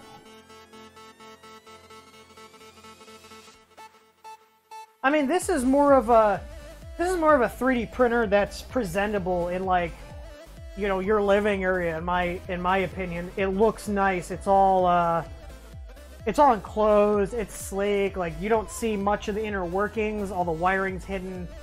You know, there's a market for that. I prefer the raw, you know, extrusion, and you know, you got all your cables and stuff. I'm more like the utilitarian approach. The build surface is like any cubic ultra base type with a thin aluminum plate. But just in case you guys are wondering, if you don't like the ultra base, this will fit and cover the entire bed of your JGAurora. These will work just fine.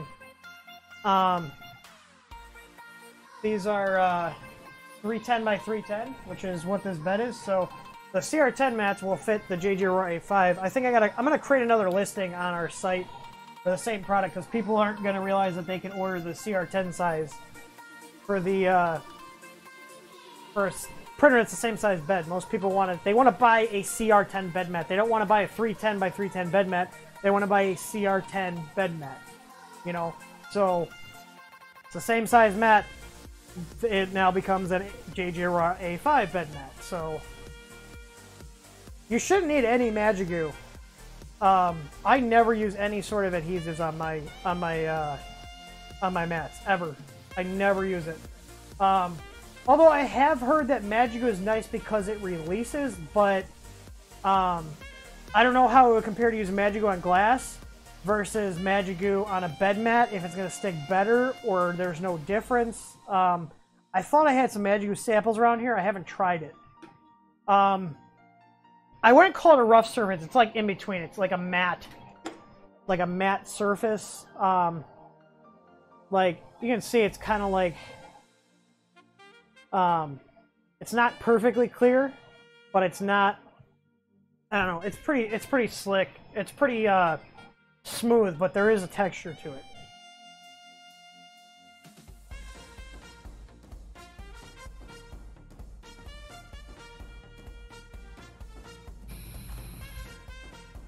Sean, the difference between this and the one that the TiVo comes with is this actually works.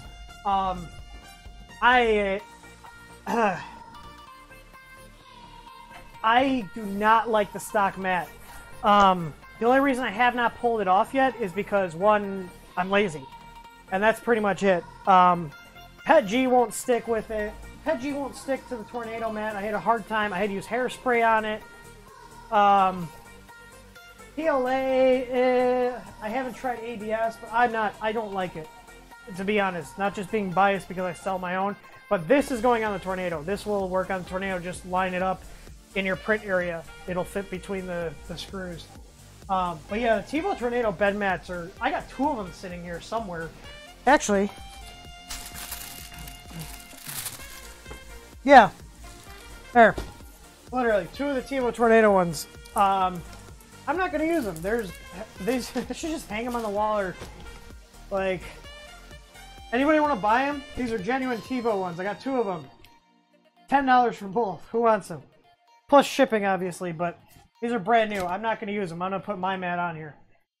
So, anyone wants two Tornado OEM bed mats? I got two brand new ones. $10 for both, plus shipping. I'm not going to use them.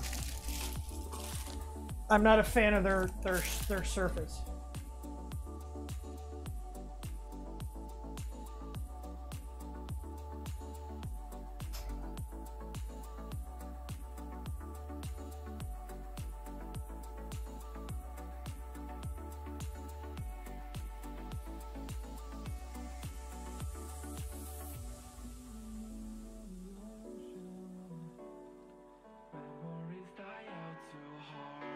Victor, if e-cigs were worse than cigarettes, I'd be dead by now.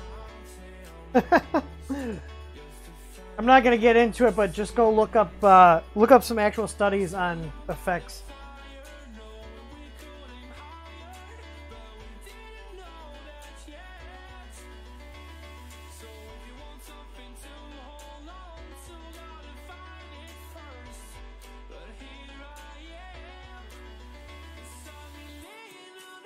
I should just go post the bed mats in this tornado group. Someone will buy them. I'm literally never going to use them. If I'm going to go through the trouble of taking the stock mat off, I'm going to put mine on because it will actually come off clean. I don't know if anybody's replaced our bed mats with if you got the gray or the brown.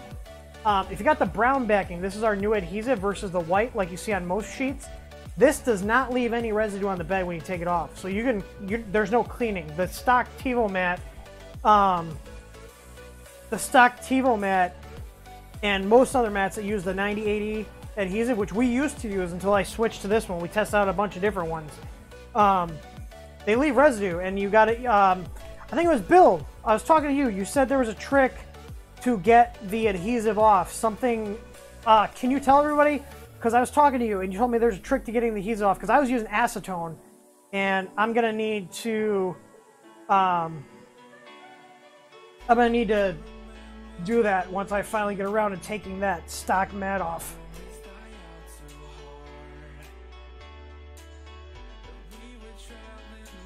Well, Matt, you and I were talking, and I can send you if you want to try ours. Just let me know what size. I'll have the Ender 3 size mats in soon.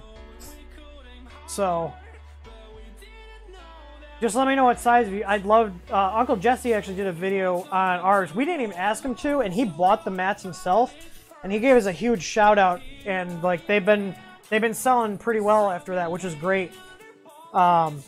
You know, they're really good products. We've only had a few minor complaints, and it's usually people installed them and they had bubbles under them. And we have a video on how to install it, so we basically just follow the video and go slow.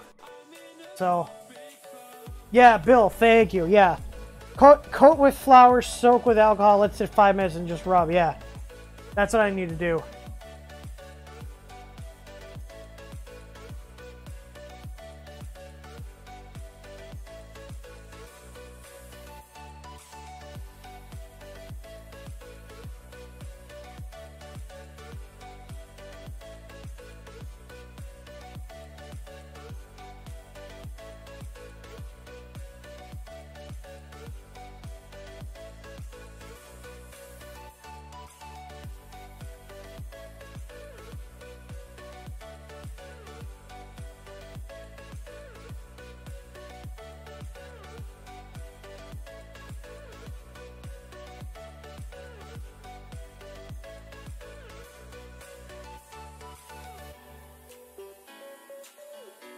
I was just bumping the print speed up and the hot end temperature. The reason I want to bump the hot end up is so it can keep up with the higher flow rate. That's a little trick. If you guys want to print faster, but you don't have like a volcano hot end, bump your temp up by about 10 C.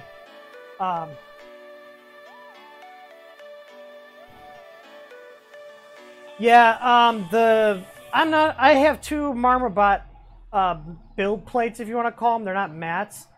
I do not like them. I got Pet G to kind of stick to it. PLA I can't get to stick down. I've tried like 4 different brands. And I haven't tried with ABS yet, but PLA I couldn't get to stick even if I smash it down. Pet G is the only thing I got to stick to it. But your mileage may vary. Just reading through here. I have a Delta printer. I've got a Anycubic Castle, which you can see right there. It prints. It actually broke one of its rods, and then I glued it back together. It's running a smoothie board. Mars on the Rocks. I do not have 220 mats, but I have 220. the pattern on them is 220 by 220 for the Ender 3. The physical mat is 235 by 235, but you can cut them. If you have a sharp set of scissors, you can cut them. I'm going to put a link. They're going to be in stock on Monday. They just shipped to me from our supplier. I'm just getting a link here right now. It's like how we don't carry like a CR10 mini size mat because it's not going to be cheaper than a standard CR10. So we just recommend if you have a mini, you basically put take the CR10 and cut it down. There's a grid on our mats that is 10 millimeter spacing, so you just count out how many you want. 220, okay, count 22, mark it, cut it, and stick it down. Stock hot end, kind of. I have the stock upper with an all metal heat break and a V6 block. And I've got like a Fing type cooler I got off Thingiverse. And then I've got a 50-15 fan pushing air through it. It prints nice. I haven't messed with it.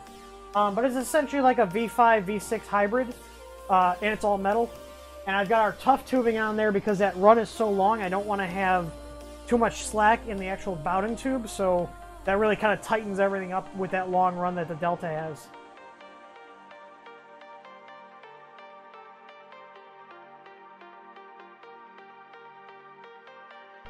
Yeah, so here's my theory on those Marmobot build plates. I have a feeling they started off with one formulation on their first few runs. It was kind of expensive, and as they got more popular, they changed it. And now it doesn't work as well. So it's not uncommon for companies to do that. I think Anycubic kind of did the same thing as with the Ultra Base, because the later Ultra Bases don't seem to work as well as the newer ones, so they're basically riding off that initial good feedback. So if that, like, does that make sense? So they got their name out there, they got the product, and they made a slight change once it got popularity so they can make more money selling it. This is all theoretical. Yeah, the Deltas, I will not be building another Delta for a while. They're cool to watch, but they're hard to calibrate, even if you know what you're doing. It's just time consuming. So, why did my music go? Oh, there we go.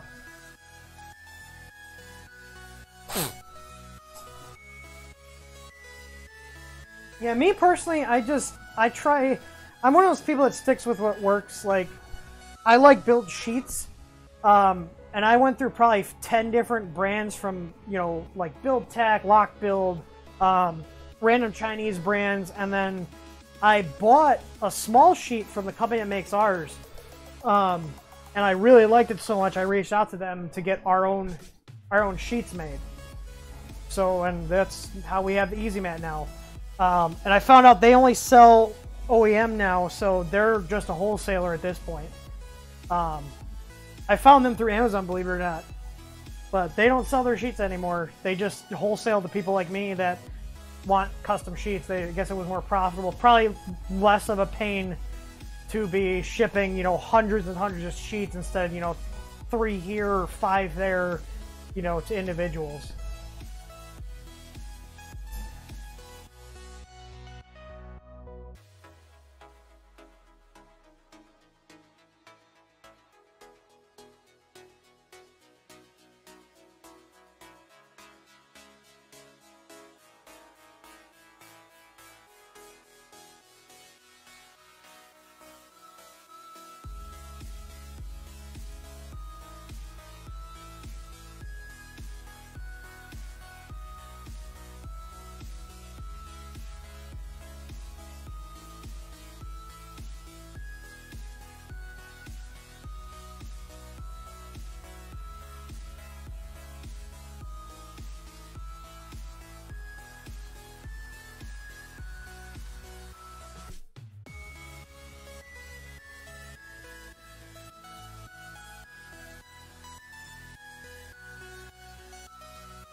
I'm sitting here talking. I forgot it was muted.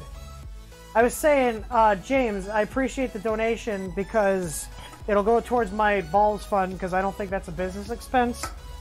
But yeah, I had up the super chat. I was saying, if you guys want to donate money, go to Scott's Patreon. It's at the top of our channel. That's usually what I do. Push your donations to Scott, or I can just send him the money. It's not a big deal. I have his PayPal. But later, Matt, James, yeah, it sounds like you're taking off. Can you hear me? I see my levels up. I thought I fixed it. I thought I fixed it. Can you guys hear me?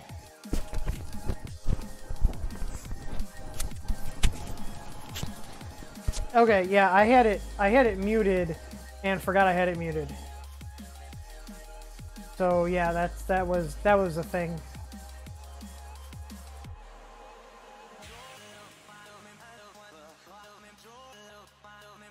Yeah, this is the filament that came with the printer.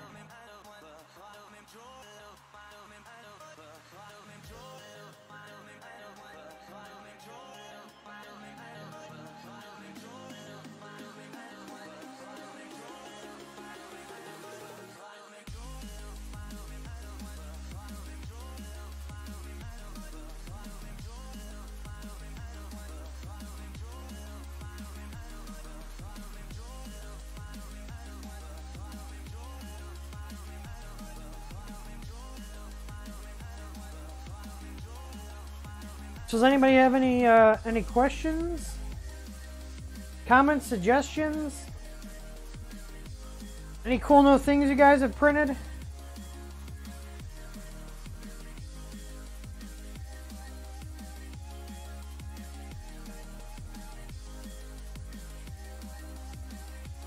Let's see how my CR10's going. Look at that. You can ignore the stream starting soon. There we go. That's the Ready Player One maze. Sean, I literally have everything to make a TiVo sensor right now. Yes, I'm still using this beat up e-cig. Look at this. Look at this beauty. TH3D doesn't pay me enough. I gotta use this old beater. Or I'm cheap. Take your pick.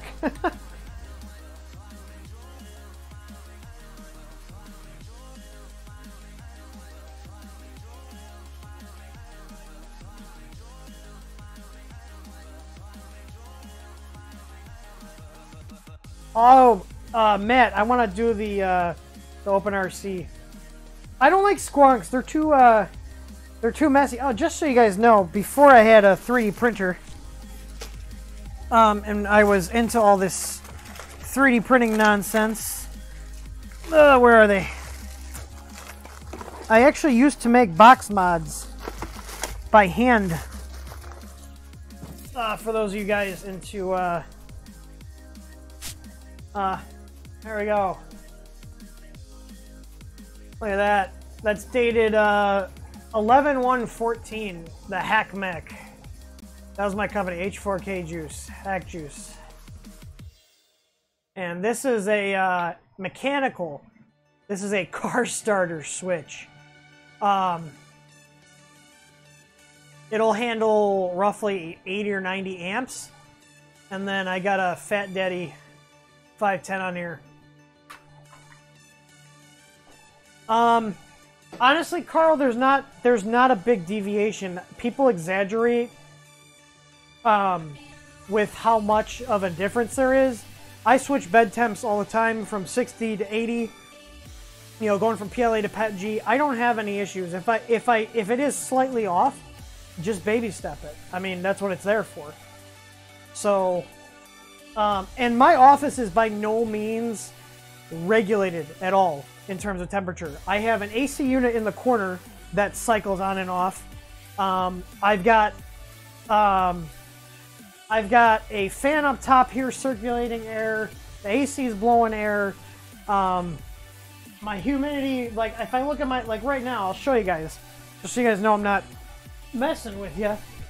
I mean, this records, I think, the last 24 hours, and my humidity swung from 31 to 54%, and the low temp is 70, the high temp is 77. I know it got a little hotter, so it might not be 24 hours, it might only be 12, but it was up to 80 in here. But the thing is, I don't notice that people say that there's a huge deviation. I use the same stuff I sell. Like, I don't have a special, like, stock of the best sensors for Tim.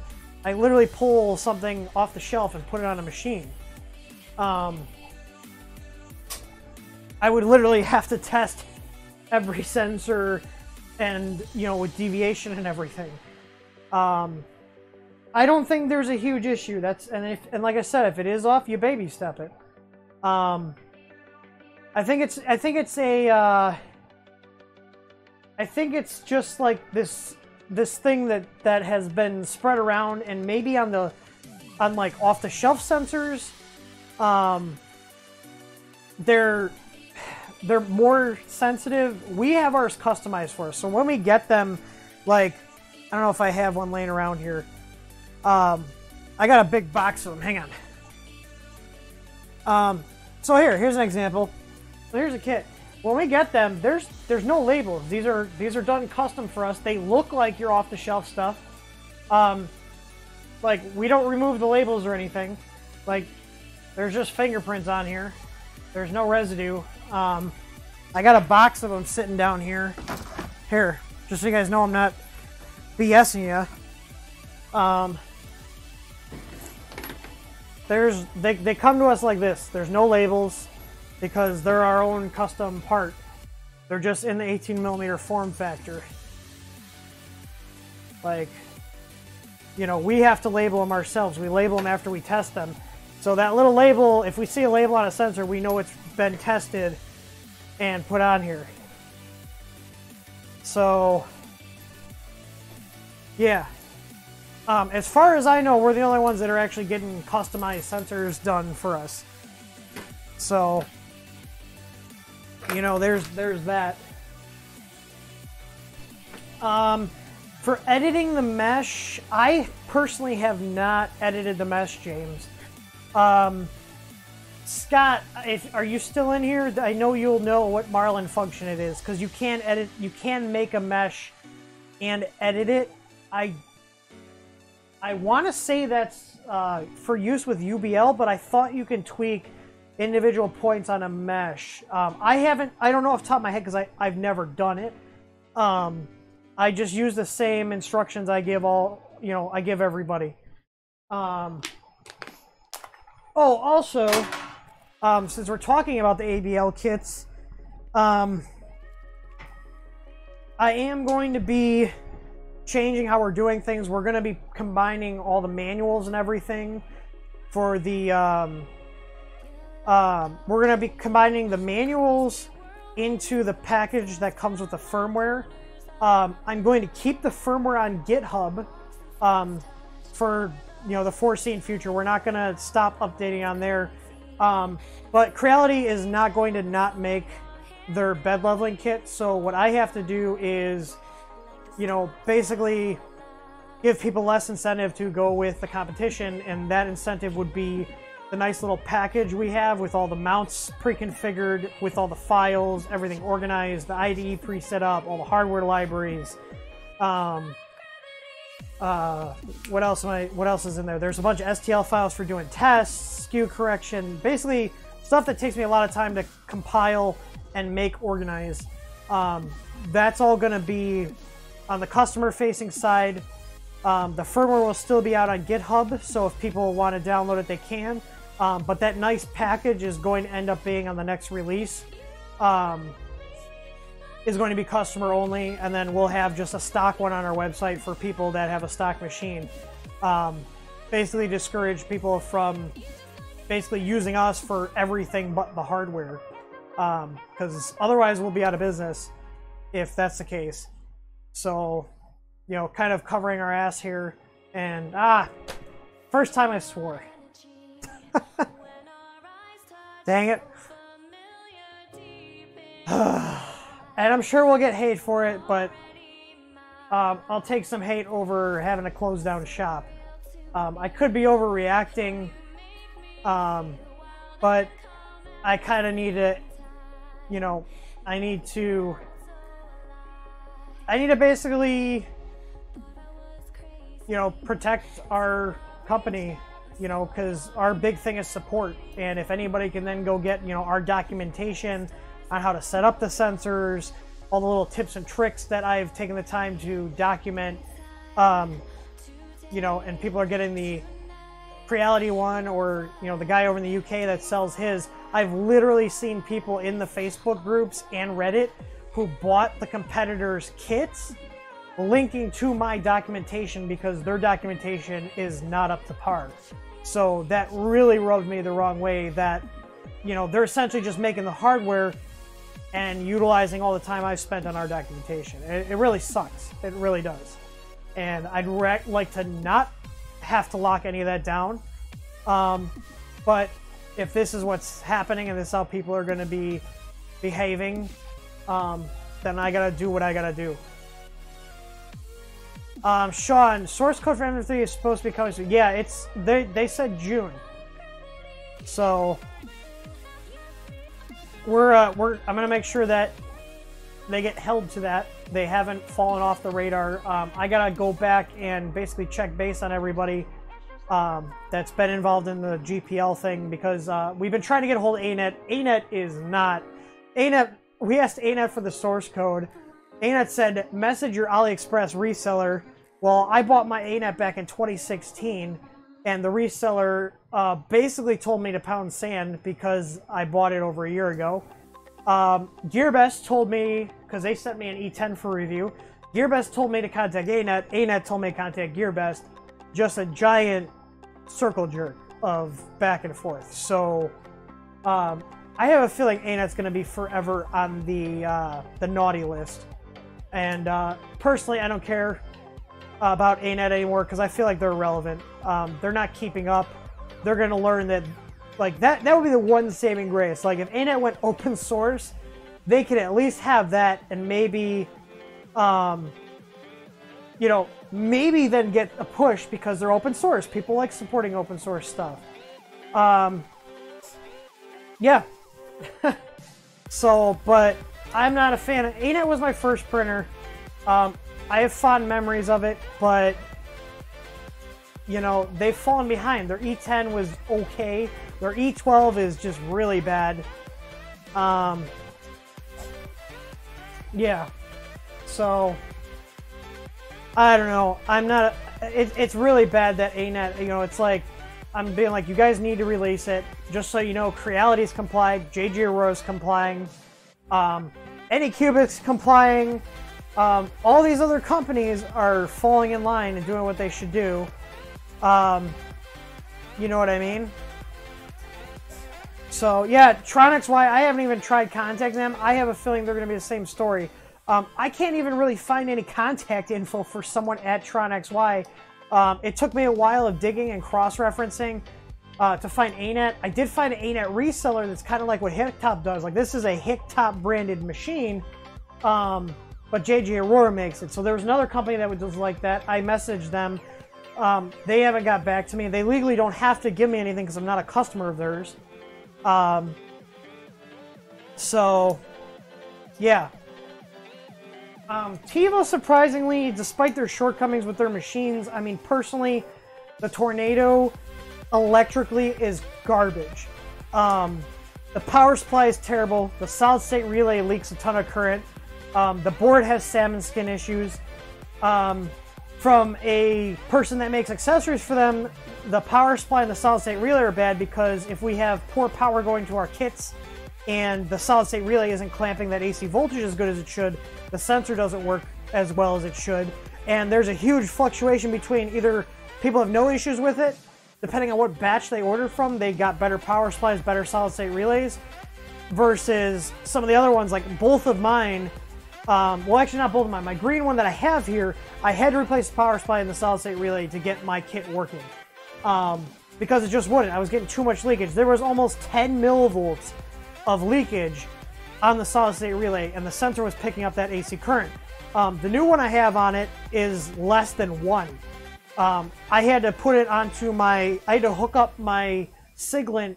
It's a 4.5 or 5.5 digit. It's a really decent multimeter. And I had to use that to read it. My little cheap multimeter wouldn't read it. But the point is, there's some problems with it. And as a company, they're GPL compliant, but their customer support is real bad. Real bad. So, I don't know. I'm torn on TiVo. GPL-wise, they're fine. Product-wise, there's a lot to be desired. I gave away my other TiVo. That one didn't seem to have any issues with the power supply, but that was like one of the first ones, and it has a completely different power supply and solid-state relay than the one that came later, which is the one I have now. So, again, a company released something with a decent product in it, or part in it. They got popular. Okay, let's cut costs. Where are we going to do it? Let's cut the power supply down to a cheaper model. Let's cut the solid-state relay down to a cheaper model. You know, I don't do that with my products. For example, my bed leveling kits. My cost has gone up to $3 a kit since I started selling them over a year ago, because we've gone with better sensors, better boards, better components, because I care about that. I care about my reputation. Yeah. James, is monoprice? Yes, they're WAN house, so yes, they are compliant. For the ones that are based off of WAN house, I should say. I have a monoprice maker select here.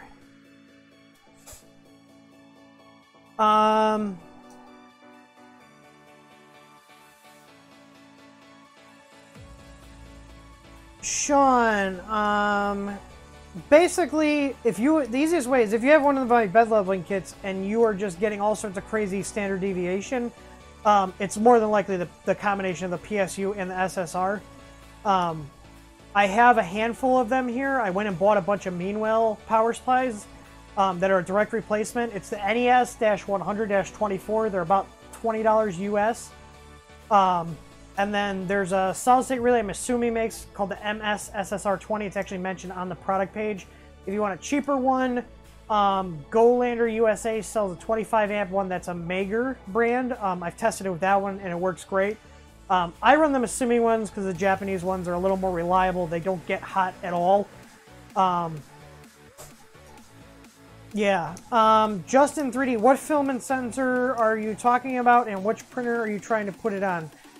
But in general, yes, manual bed leveling. The Easy Out kit does not need Easy ABL and vice versa. They're completely independent products but can work together. Because the Easy Out works on the Ender 3 and the CR10 and CR10S series.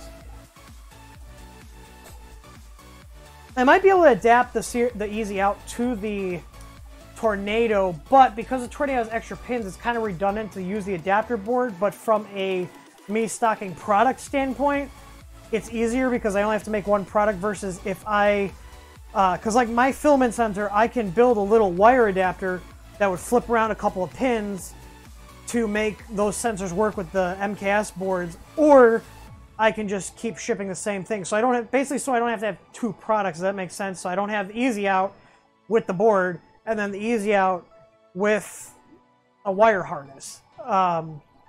If that makes sense. Try to keep our SKUs down, essentially.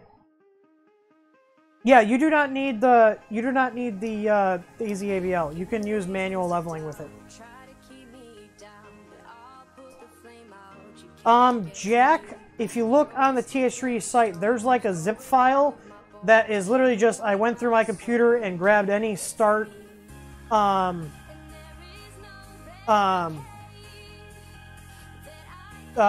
start files I zipped up and they're on the site because people were asking for it. My start is a custom machine at this point. It's got an aluminum frame and a bunch of printed parts to hold everything. But Sean, what I'm saying is, making that, if I had an Easy Out with the adapter board, because the adapter board doesn't cost me much. They're quick to make. I can crank out a bunch of them. So if I can get, I think I can get that working with the TiVo, because with a board on it, because it just passes through the LCD and robs the beeper pin. But the easy out consists of a board that plugs into the LCD header that breaks out that beeper pin to repurpose it for the filament sensor, and then the cable to go from the sensor to the board and the sensor itself. So if I had to make a TiVo specific one, I would now be having to make essentially two adapters, the board version and a wire harness one. And honestly, the wire harness one would take me longer to solder than the board. The board is easy. I put the connectors on, I tack down the pins, snip one of them off, and put the JST on there and the little shroud that goes around the pins. If that makes sense. So yeah, that's basically what I'd have to do. I'd have to have two separate easy out products, and then make sure that my wife and whoever else helps packing them is aware that there's two separate easy outs and know the difference. So then we run into packaging errors. If they're used to shipping one easy out and they just look on the packing sheet and see easy out, but they don't see easy out tornado, they could accidentally put a CR10 Ender 3 one in the what's the word? In the package. So it's all things you got to think about when you're doing this stuff, logistics and all this fun stuff. Running a business is a good way to get no sleep and make less than minimum wage while you're at it.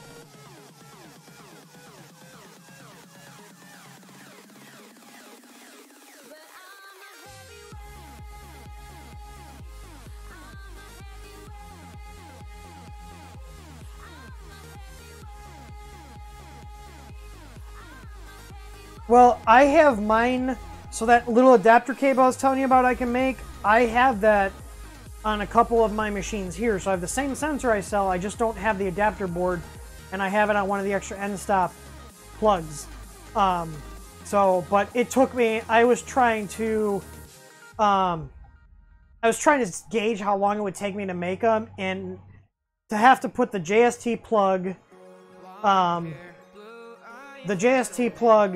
and the get the wires lined up in my little helping hands, it took way longer than just doing the easy out board that I sell now. I guess I could design another PCB that plugged directly in with a JST. I don't know, there's a bunch of different ways it can be done. It depends on if there's demand.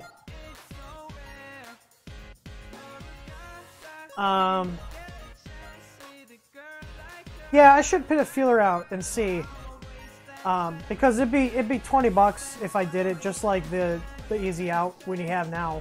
I think that's a good price point for it because you get support, you get the firmware and everything, and a warranty.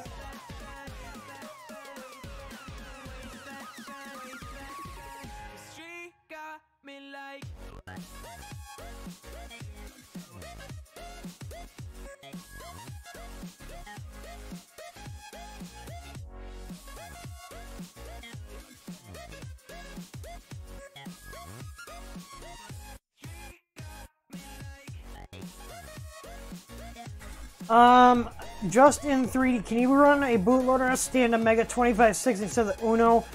I know it's possible. I don't know the steps because I've literally only used an Uno to flash my Ender 3. If you can somehow get the sketch to use an Arduino as ISP programmer, I want to say you should be able to upload the standard one. So just follow the same directions. Let me know if it works or not.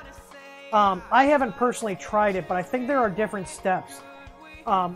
If you look up there's an old CR10 bootloader flashing guide on Instructables, and they mention the 2560. I have not personally done it, because I do have extra 2560s laying around, but I haven't messed with it because I have Unos laying around. They're cheap. I mean, we sell an Uno with all the wires for 15 bucks. We're actually undercutting Amazon because, we can get them for so cheap when we order. I think we order 200 or 300 at a time.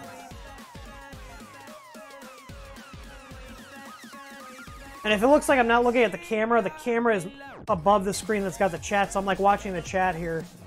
I don't know how many viewers we have.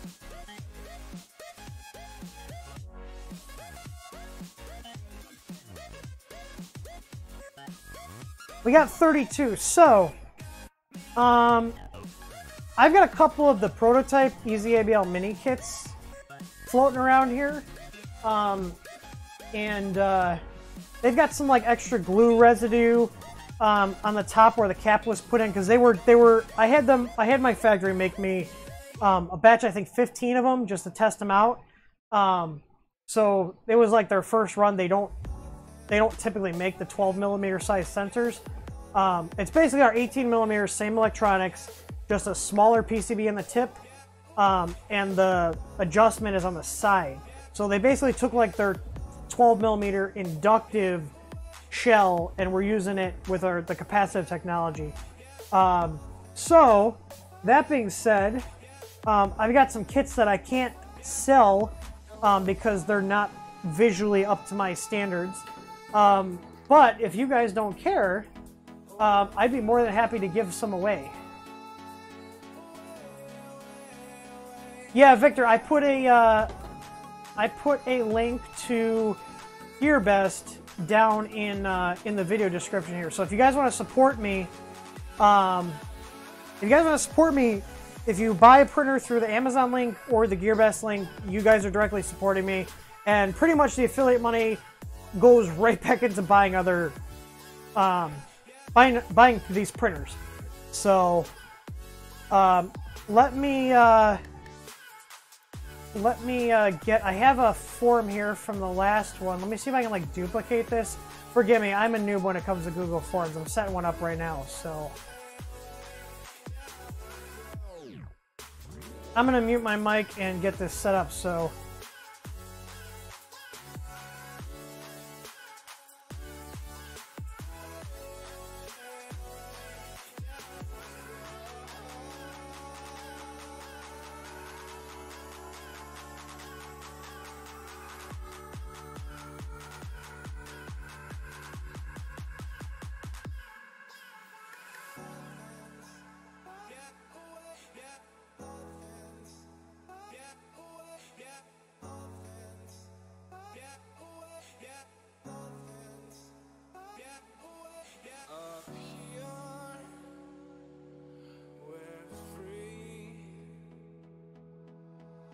only by frozen memories.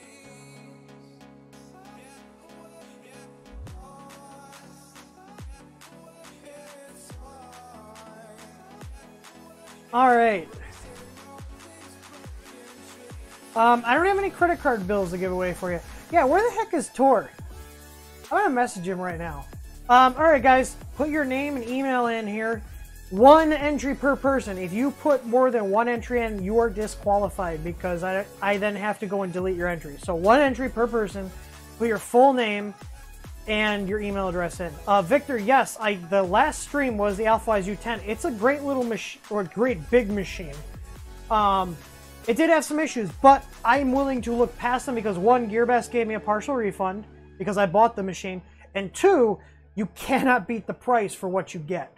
So it's one of those situations of, yes, it has some flaws. The quality check may not be that great, but you're saving a ton of money. That machine was less than this printer. I paid $500 for this machine. So you guys go ahead and enter your stuff here. Let's see here.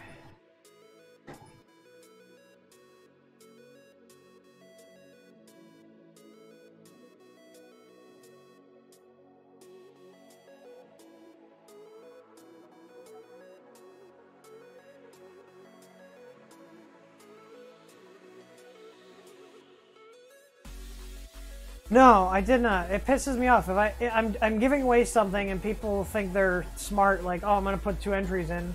It just pisses me off. Like, don't be a DI. You can finish the rest. Try not to get demonetized here. It sucks that I really have to filter myself because, let's be honest, there's not a there's not little kids watching this stream at 11 o'clock at night. So I don't get it. I don't get why I can't just flag like this is for, this is rated PG, or PG-13.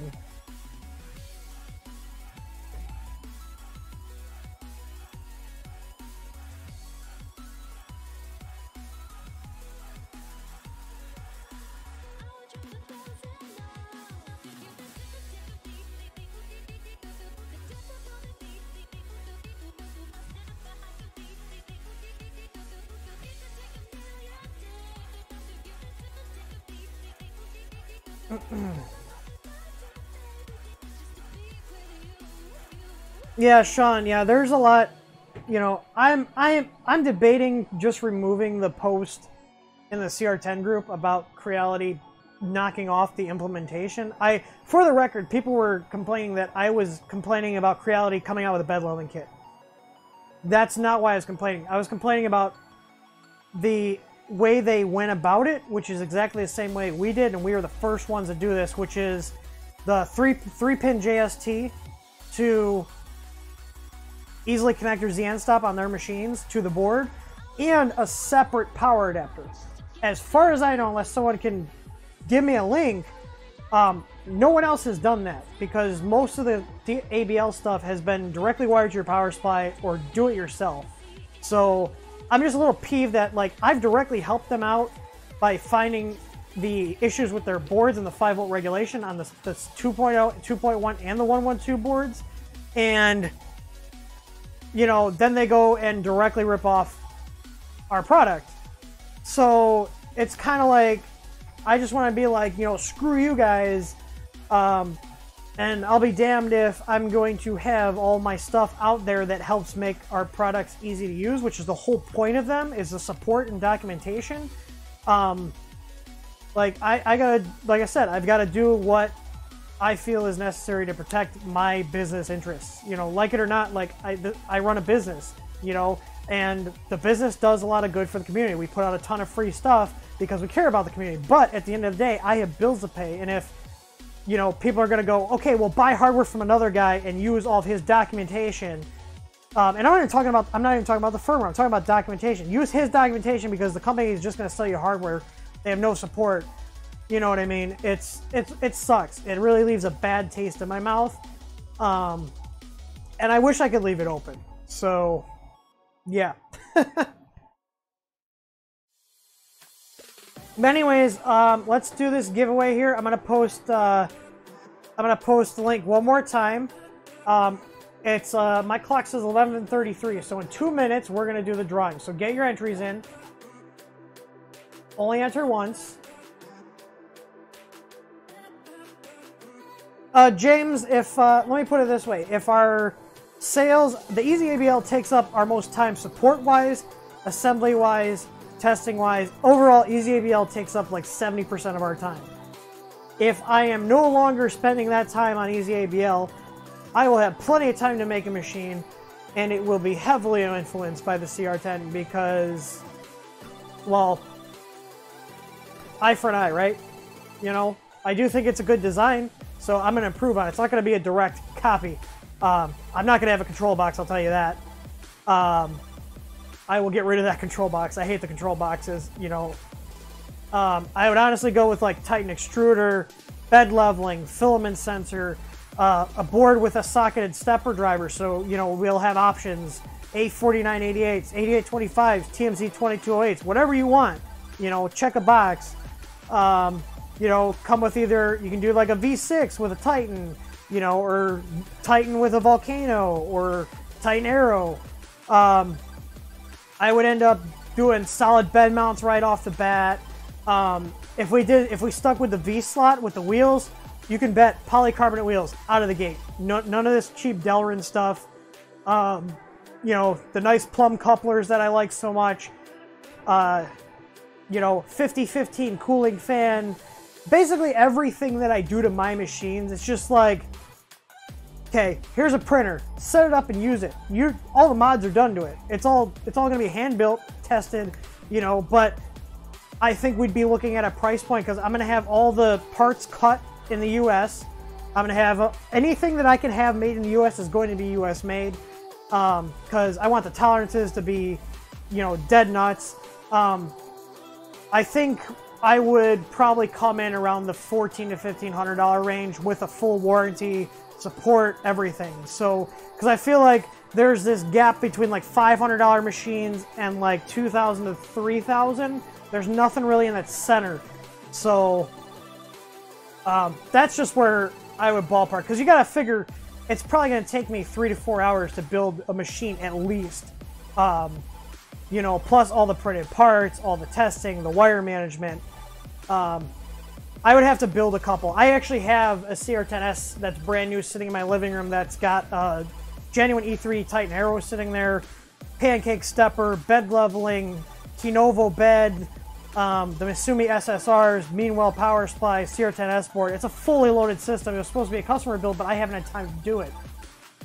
So I gave the guy a refund on his deposit. I told him, you know, I'm sorry. He was understanding. You know, I told him I would try to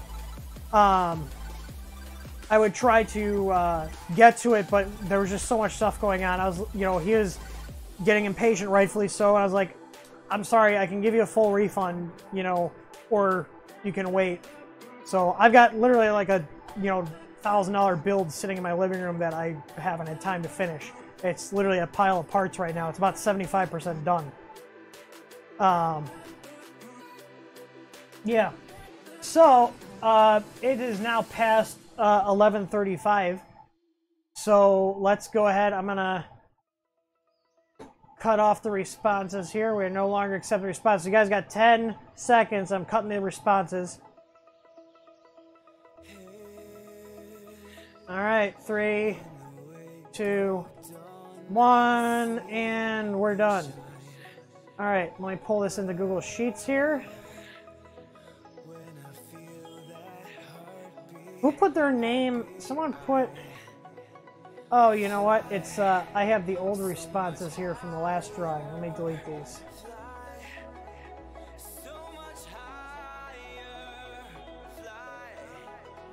All right, let's see here. And if you already have an EasyABL kit and you want something else, you can choose something from the shop of equal or lesser value. The kit I'm giving away is valued at $65. It's going to be a direct wire EasyABL Mini.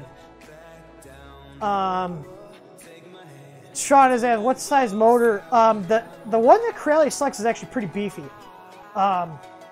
It's more than enough as long as you have your VREF, you know, set properly. Robbie, I just realized, yeah, I sell polycarbonate wheels with sealed bearings. Really good upgrade. I would have them on more of my machines if I had more time to swap them all out. Probably take about an hour, hour and a half to swap them all out. I got to do some upgrades to my CR10, so I'm going to do all those upgrades when I do the other ones, including the polycarbonate wheels, which I've been running on my, which one has it? Oh, the Mini. I got the polycarb on the Mini, and they're so smooth. I love them. Let's see here. Okay, so online.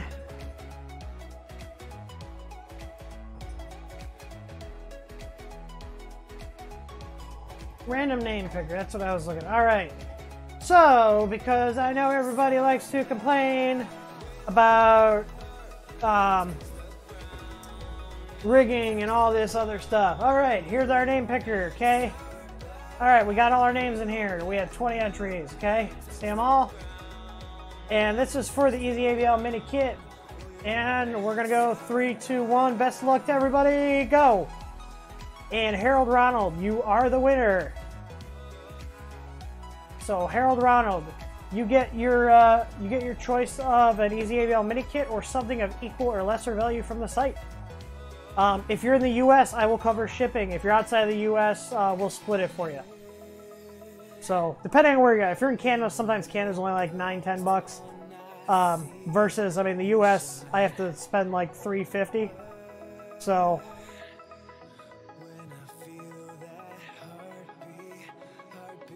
Harold, where are you? I'm not seeing you. You're not chatty.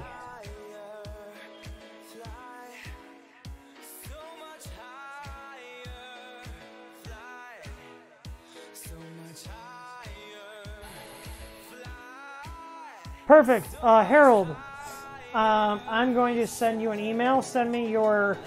I already have your email, obviously. Send me your name, address, and phone number, and I'll get the order put into the system, and it will go out with all the other orders tomorrow. So I'm sending you an email right now. Let me fire up my mail client.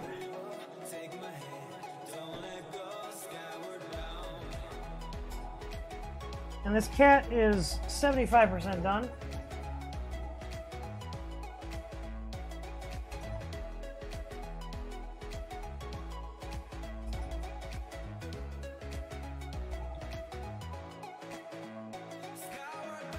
And I'm going to create a support ticket, support at th3dstudio.com.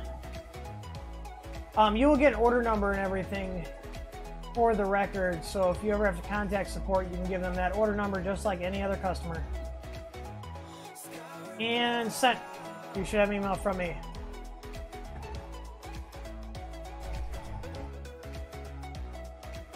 Should I kill it? Should we do tradition and just like kill the print?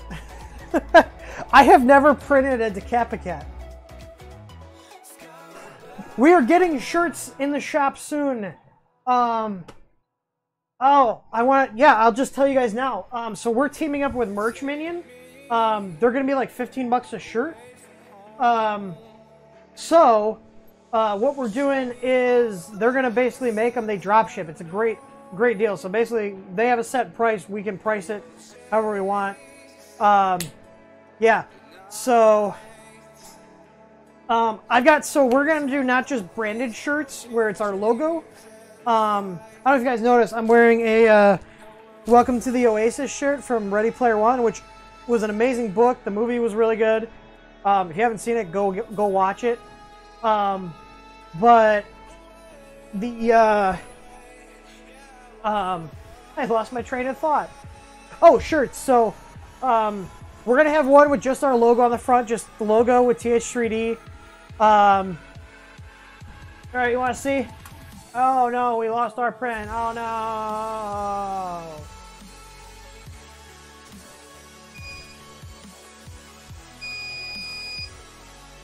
Confirm, resume. Yeah, it's working. So, you know what? We're gonna leave it killed. Oh, that was stuck on there pretty good. We're gonna leave the cat killed. I haven't tested the power resume because I immediately went to my firmware that does not have power resume supported right now. I'd imagine it worked. Alright, so let me adjust the focus here. I have to manually focus these cameras, otherwise they don't focus on what I actually want them to focus. Let's see how we're looking. So, not too shabby. A little bit of issue on the overhang there. It's the same model the CR10 prints with no problem. You can see that line. You guys see that line at the bottom where... Oh, I think that's where the power resume feature had. That's where I cut the power. So it's slightly off. The layers don't look that bad, considering the couplers are completely screwed up. Not terrible. Should I go post in the JGAurora group asking why my cat doesn't have a head? Infill's not too shabby. Not teabag. I can't put my finger into it. So, yeah. There we have it. Go ahead and turn off my little camera here. I don't have time to wait for it to cool, Bill. I got time for that. It's pretty decent print. I'm really surprised it came out this good considering those couplers are real bad. But now I got a Decapicat. Maybe I can give the pea yellow filament to my neighbor that smells like pea. She might like that. Oh, my box finished! Let me see if I can get this off the bed.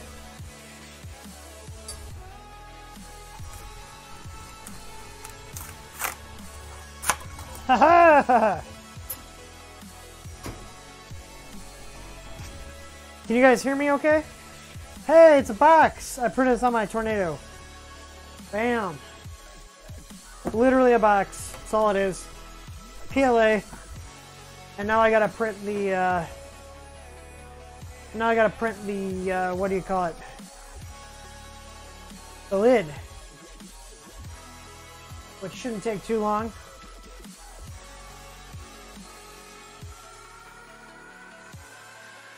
Let me see, how long did this take? History. Date. Box. 8 hours, 40 minutes. That's not bad. Alright, now we're going to print lid.g code.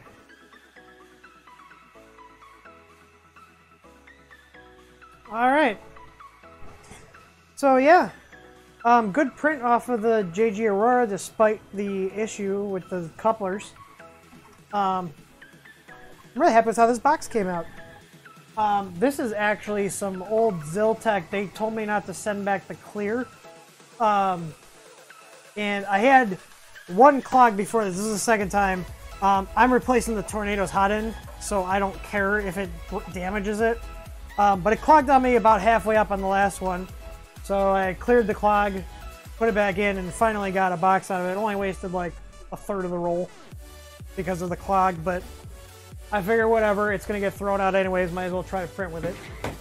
And if it kills the Tornado hot end, whatever, I'll put a V6 on it. I need an excuse to upgrade it. So yeah, I'll let you guys know what I find out about the, what's the word I'm looking for? Oh, if Amazon does anything. Because that sucks that the lead screws are screwed up in terms of the couplers, and that the cable is completely just disconnected. So, you guys got any questions before I head off? I don't know if I'm going to sleep or if I'm going to keep working. I haven't decided. Oh, excuse me, shoot.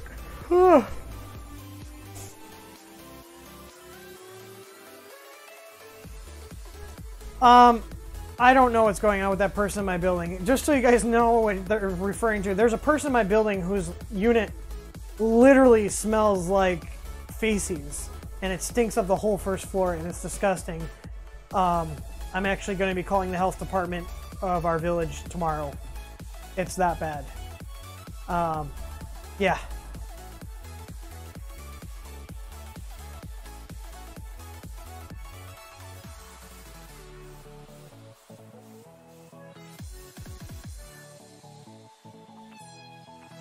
Oh yeah, the guy, there's the guy talking about the start. See this printer right here? The purple one? It looks like I'm touching it right here. This one right here? That is now what used to be my start. Yeah. Scott, there's actually plans on Thingiverse already. Bunch of STL files. So basically print a bunch of files and mount it. I pieced together my own. I don't know if you see my CR10 here. That's a CR10. There's no control box. I did that within 24 hours of having the machine. I'm basically going to do the same thing to my U10, my Tornado, and my S4, because they take... The boxes are nice in terms of convenience, but for setup or for space, forget it.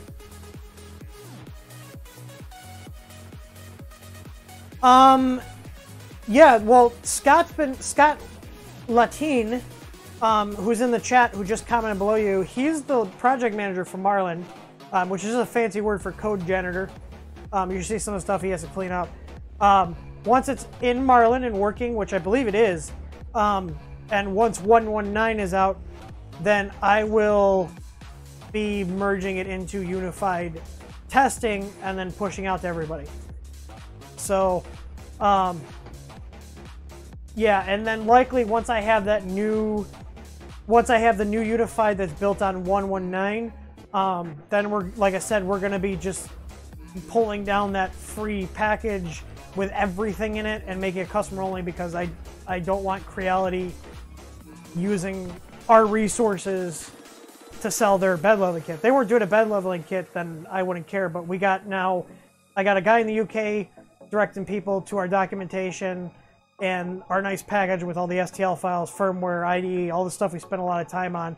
And then I'm sure Creality is going to do the same thing, or other people are going to be like, just buy the Creality one and use his documentation and stuff. So, yeah, fun stuff. It's more work for me. It sucks. But my gut's telling me to do that, because otherwise I might be out of business. Or having to completely change what we're doing.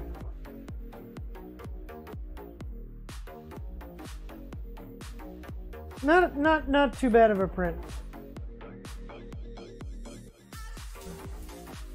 Well, I'm not gonna. There's no point in locking it up now, because it's already out there, you know. So, but I'm completely redoing the ABL guide. It's okay right now. I've got a lot of changes I need to make things easier. So then it's kind of like I'll do it when we refresh everything. You know, the newer firmware, the new documentation. Might as well just do it when we go that route. So,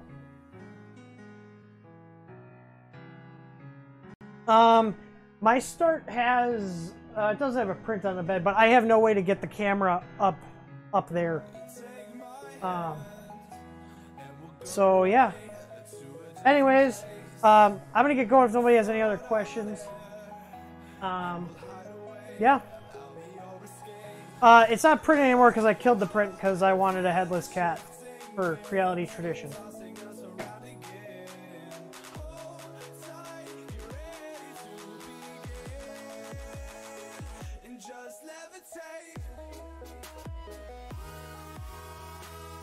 The Octoprint project's actually going. I gotta do some tweaks to the case, but these are gonna be the kits we're selling. This is a vent on the top. This is a Pi 3 Plus with 2020 extrusion mounts, and this literally just slides right out, so you can get easy access to the Pi. I'll show you guys what we're gonna be doing. Give me 1 second. Let me make sure my tornado doesn't need any baby stepping.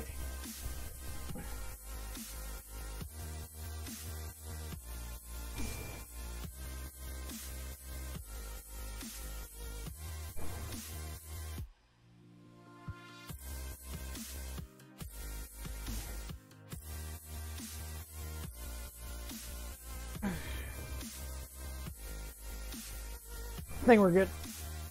I had a baby step at like 0.1. So I haven't really dialed in my offset on there though. Yeah, so I got a different case design that actually one of my customers made. Based off of this design, which is a Thingiverse design I've modified a lot. And it is permitted for commercial use. So basically added a little wing here. We're gonna ship these with extrusion bolts and nuts, so you can bolt this right to the, you know, the extrusion on your CR10 or extrusion printer. And I'm also gonna have one that's just a, you know, set it on the desk type deal. But yeah, so nice case. I really like this design. I had my brother tweak it a little bit because it was hanging up on certain spots. So really happy with how it's turned out. And like I said, this is the new Pi 3 Plus. If you guys haven't seen these, they're a little bit faster. But yeah, and then for the power adapter, I got a really nice power adapter. I got two options. Where did I put? Hang on. Okay, so I've got two options for power adapters for them, and these just came in today. So I'll show you guys here. So I got two options here. I've got an out of focus camera for one. So these are going to be put in cases. And this is really nice. So this will put out 3 amps at 5 volts. You got 2 USB powers here. So one, you can use it for the Pi. This will power the Pi. And then you can power this directly from your printer. So this is a fancy 5 volt step down with USB. Or it's a 5 volt output step down converter using an LM2596. Got filtering on the input and output, so real nice power. This has less, putting out from the CR10 power supply, this has less than 15 millivolts of ripple, which is crazy. But so this will be in a printed enclosure with a wire, so you can power the Pi from your printer if you want to. I got about 50 of these in. I have this on my desk because I got to print the case, or take the measurements, print the case, and then take photos of it. The other option to power the Pi is these little adapters here. This has got a nice, I think it's a 1 meter cable. Got your micro USB power here and a power button. So you can turn it on and off. You see it pops up, that's off, that's on. So, yeah. Yeah, I really like these adapters, and these actually put out 3 amps. You can see on here, 5 volts, 3 amps, and I've tested them. They do put out 3 amps. I'll be selling these adapters in the store separately from the Pi, so if you guys want a good adapter and you want to do your own Pi, but you want a reliable adapter, we'll be selling these as well. These will be under $10 as well. And I believe they work, yeah, they'll work on 100 to 240, so they'll even work with an adapter if you're overseas. And then I'll also be selling these as well, so you don't have to get the kit to get these adapters. I saw these boards, my supplier had them, I was like, these are perfect. You know, 3 amps output, nice screw terminal, so no soldering. I just got to design a case for these, and then we'll bulk print them. So I thought these were really nifty. Like these are real slick. I really like these. And then also, if you guys want to be able to cut your PTFE, just talking about new products, I got these in. These are only be $5. You put your PTFE in here, and you got a nice clean cut. I don't know if I have any PTFE tube laying around here. Usually I do. For some reason I don't, unless there's some in this bag. I don't, surprisingly. I'm just poking around here. I don't think I have any handy. But basically, you just put your tubing in here in the little crux here, and then go just like that, and it'll cut it. It'll give you a nice flat cut. If you've ever cut PTFE without something like this, you'll notice it gets crimped at the end. So we just got these in to complement the tough tube. So, yeah. I kind of figured people would want to get this when they're buying the tubing. I should have got these when we first got the tubing in, but, you know, hindsight, right? We actually use a cutter like this that we got as a sample from our supplier. We use this to cut all our tubing, and it cuts beautifully. I might put our logo on here. They're just unbranded is how we get them. Yeah. So, yeah, you shouldn't. But if you're on a Pi, most, you know, some people will just leave theirs on. But yeah, you should always. Well, even with this one has a power switch. You should always shut down your Pi before killing the power to it. That's yeah. So that's some new stuff. I was waiting. The reason the Pis haven't been posted to the site is I was waiting for all this stuff to come. This all came in today. These little adapters, power adapters, they came in literally today. So I didn't have all the stuff to take all the photos. And like I said, there's a couple little tweaks. It came out like junk, but I'll show it to you anyways.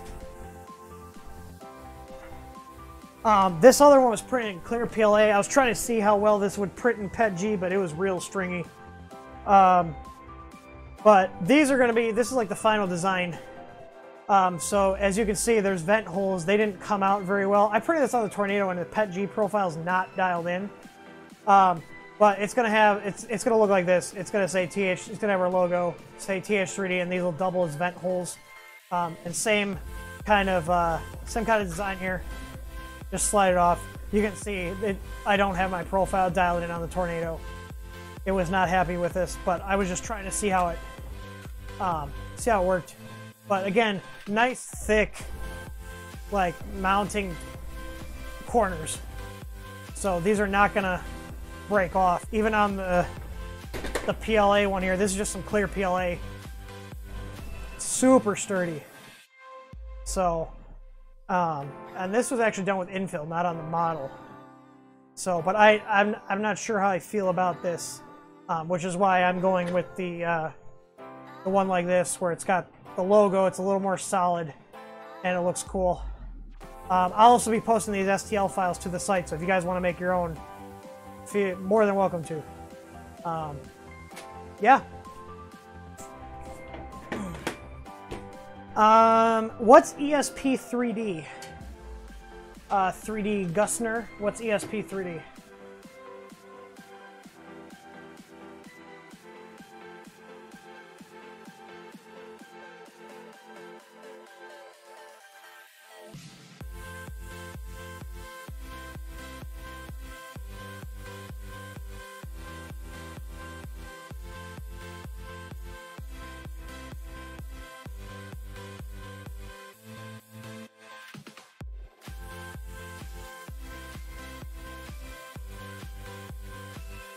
I've actually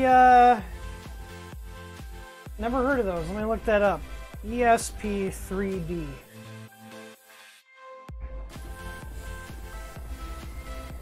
Add Wi-Fi. Oh, the 88 using the 8266.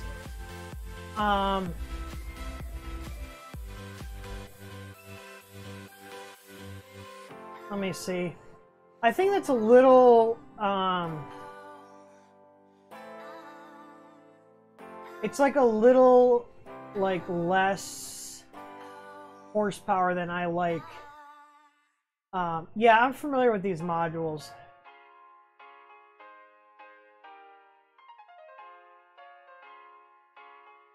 Yeah, that's more of a basic G-code sender. Whereas Octoprint, you get time lapses, camera control, plugins, tons of integration. If you want something basic, that's great. I mean, I personally use Octoprint for everything. So, yeah. What do you guys think of these cases? This is kind of the design I'm settling on unless someone has a better idea. Yeah, you can see this PET-G profile is terrible. This was printed on my Tornado. It's, I think I spent like an hour trying to tune it and gave up. So.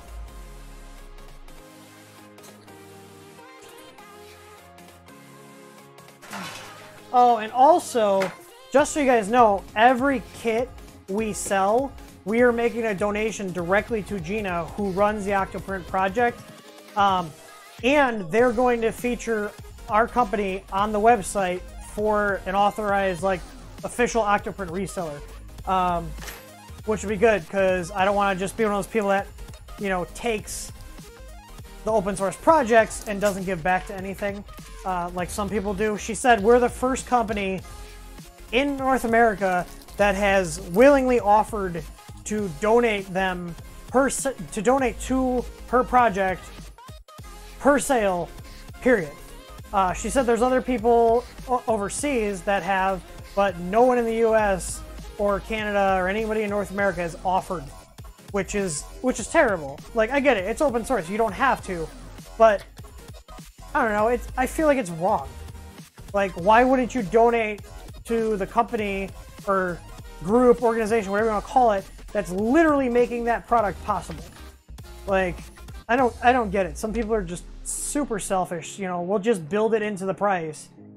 You know what I mean? Like, it's not that big of a deal. I don't mind lowering how much I'm making because I wouldn't be able to make the product without the software. And the software's not going to be around if no one's funding the project. You know, it's kind of a, I don't know, it's clear as day to me.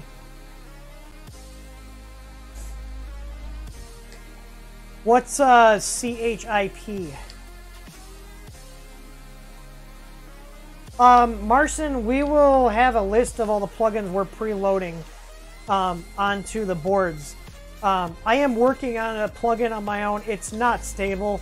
It's been a while since I programmed with Python. But basically, it's gonna the pies are gonna come preloaded with the Raspbian image, Octoprint.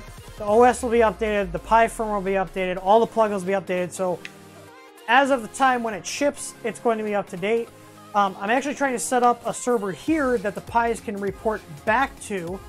So that way, if we have a new plugin, we can display a pop-up and be like, hey, TH3D has a new plugin recommendation. Click here to install. But that'll be later down the road. I think maybe we'll come out with a TH3D updater plugin. So basically what I want to do is have a group of, you know, a list of plugins that I know work, that they don't crash the Pi, and then everything's going to be pre-set up for you. So plug your printer in, plug your network in, or if you go with the wireless option, you can send us your info and we'll pre-program it. The idea is plug it in and just access it on your network. And then there will be a bunch of plugins. I have, just off the top of my head, like Print History is nice, Display Z, there's a couple that is Display and there's one that displays like an estimated time left. I use that on mine. It does it with the M117. There's the M73 one, which uses the progress bar. I just got a list. I think there's like 15 or 16 plugins that I use on mine, and I have a script that I wrote to just bulk install one. So when I set up a new Pi for myself, I SSH in, do a bulk update on the plugins, install them, then update the OS, and then update the firmware on the Pi and reboot. So hopefully I can get it down to where I can get just like, if we sell enough of them, get like an SD cloning thing where we can just build an image, clone it, update that image once in a while whenever updates come out, and that way I'm not sitting there building a new Pi install. I'll do it if I have to, but I actually have a bunch of SD readers and big USB hubs, so we'll see. I'll figure it out.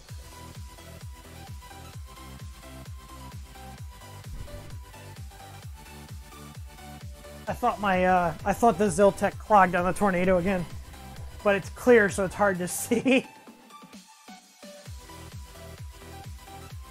Let me check our stream. Still got 25 people. Wow.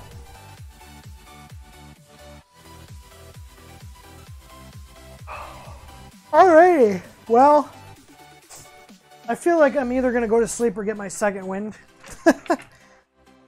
So, yeah. I'm gonna contact Amazon because I'm pretty sure they're 24/7 and see what they say about this machine. And I feel like I have to. Do an update on a few machines. Just do another video, like not a stream, but another video of, you know, an update on, hey, here's how this machine's going, here's how that machine's going, kind of thing. Sean Manson, I'm not. Not in a long time, I should say. When I had serial errors, it was either one or two things. Either my power supply wasn't putting out enough amperage, or the USB cable was bad. Or by bad, I mean not that it doesn't work, it's just poorly shielded, so it was dropping the connection because of comms errors. But I'm gonna give it 12:50. It's 12:09 here. 12:14 according to the clock behind me. So let's do this. I'm gonna cut the stream off at 12. When that clock above my head right here says 12:20.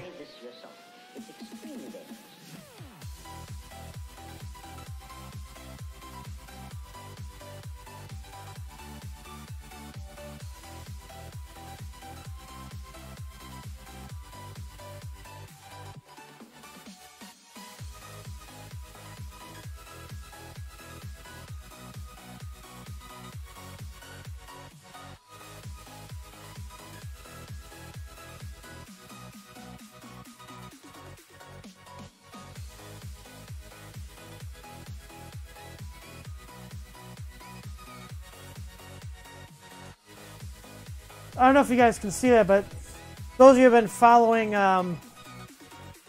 the progress of TH3D, that is one of my original sensors, literally the second kit I built, and it actually says TDH IT Professional because that's the name I sold it under, was through my tech site, and that thing's still going strong over a year later.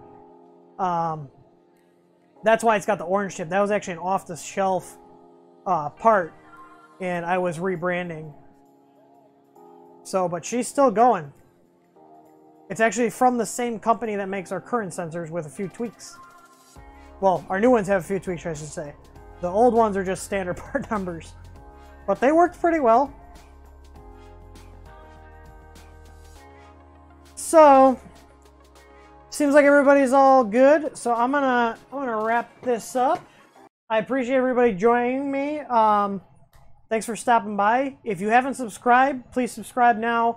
Like, share, check out all our other videos. I do a lot of tutorials and whatnot. So, yeah, James, that's awesome. I'm glad that's running good for you. That one had a lot of stuff I had to fix on it. So, anyways, everybody, I'm gonna cut the stream off, and thank you for stopping by. And I think I'm gonna schedule a video update. Maybe I'll do one this weekend. So, just kind of follow up on the A5, the U10.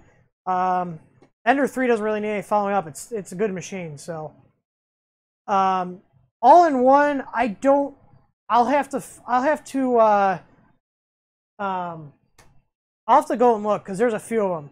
So, but anyways, thank you guys. I really appreciate your support. This is like, I don't know if you guys know this, but this is my equivalent to downtime at this point, because if I'm not doing a live stream, I'm working. I'm either working, sleeping, showering, or eating. I don't have any personal time right now. And I'm not complaining.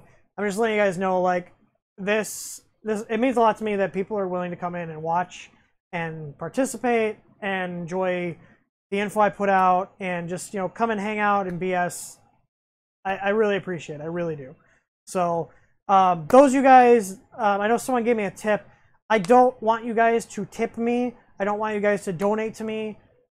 If you want to give someone money, look at the channel, and in the upper right hand corner is a Patreon link. That Patreon link goes to Scott Latine. Scott Latine is a project manager for Marlin. He's doing this for free. He uses his time. So if you want to give someone money, please donate to Scott. I can't emphasize that enough. I personally give him $50 a month, and sometimes more, depending on how much money I have to throw around at the end of the month. But give him money. I don't need donations. If you guys want to support me, either use the affiliate links or buy something from my shop. My wife and I appreciate it. So anyways, I just want to say that. Thank you again for watching. And I'll see you guys on the next stream.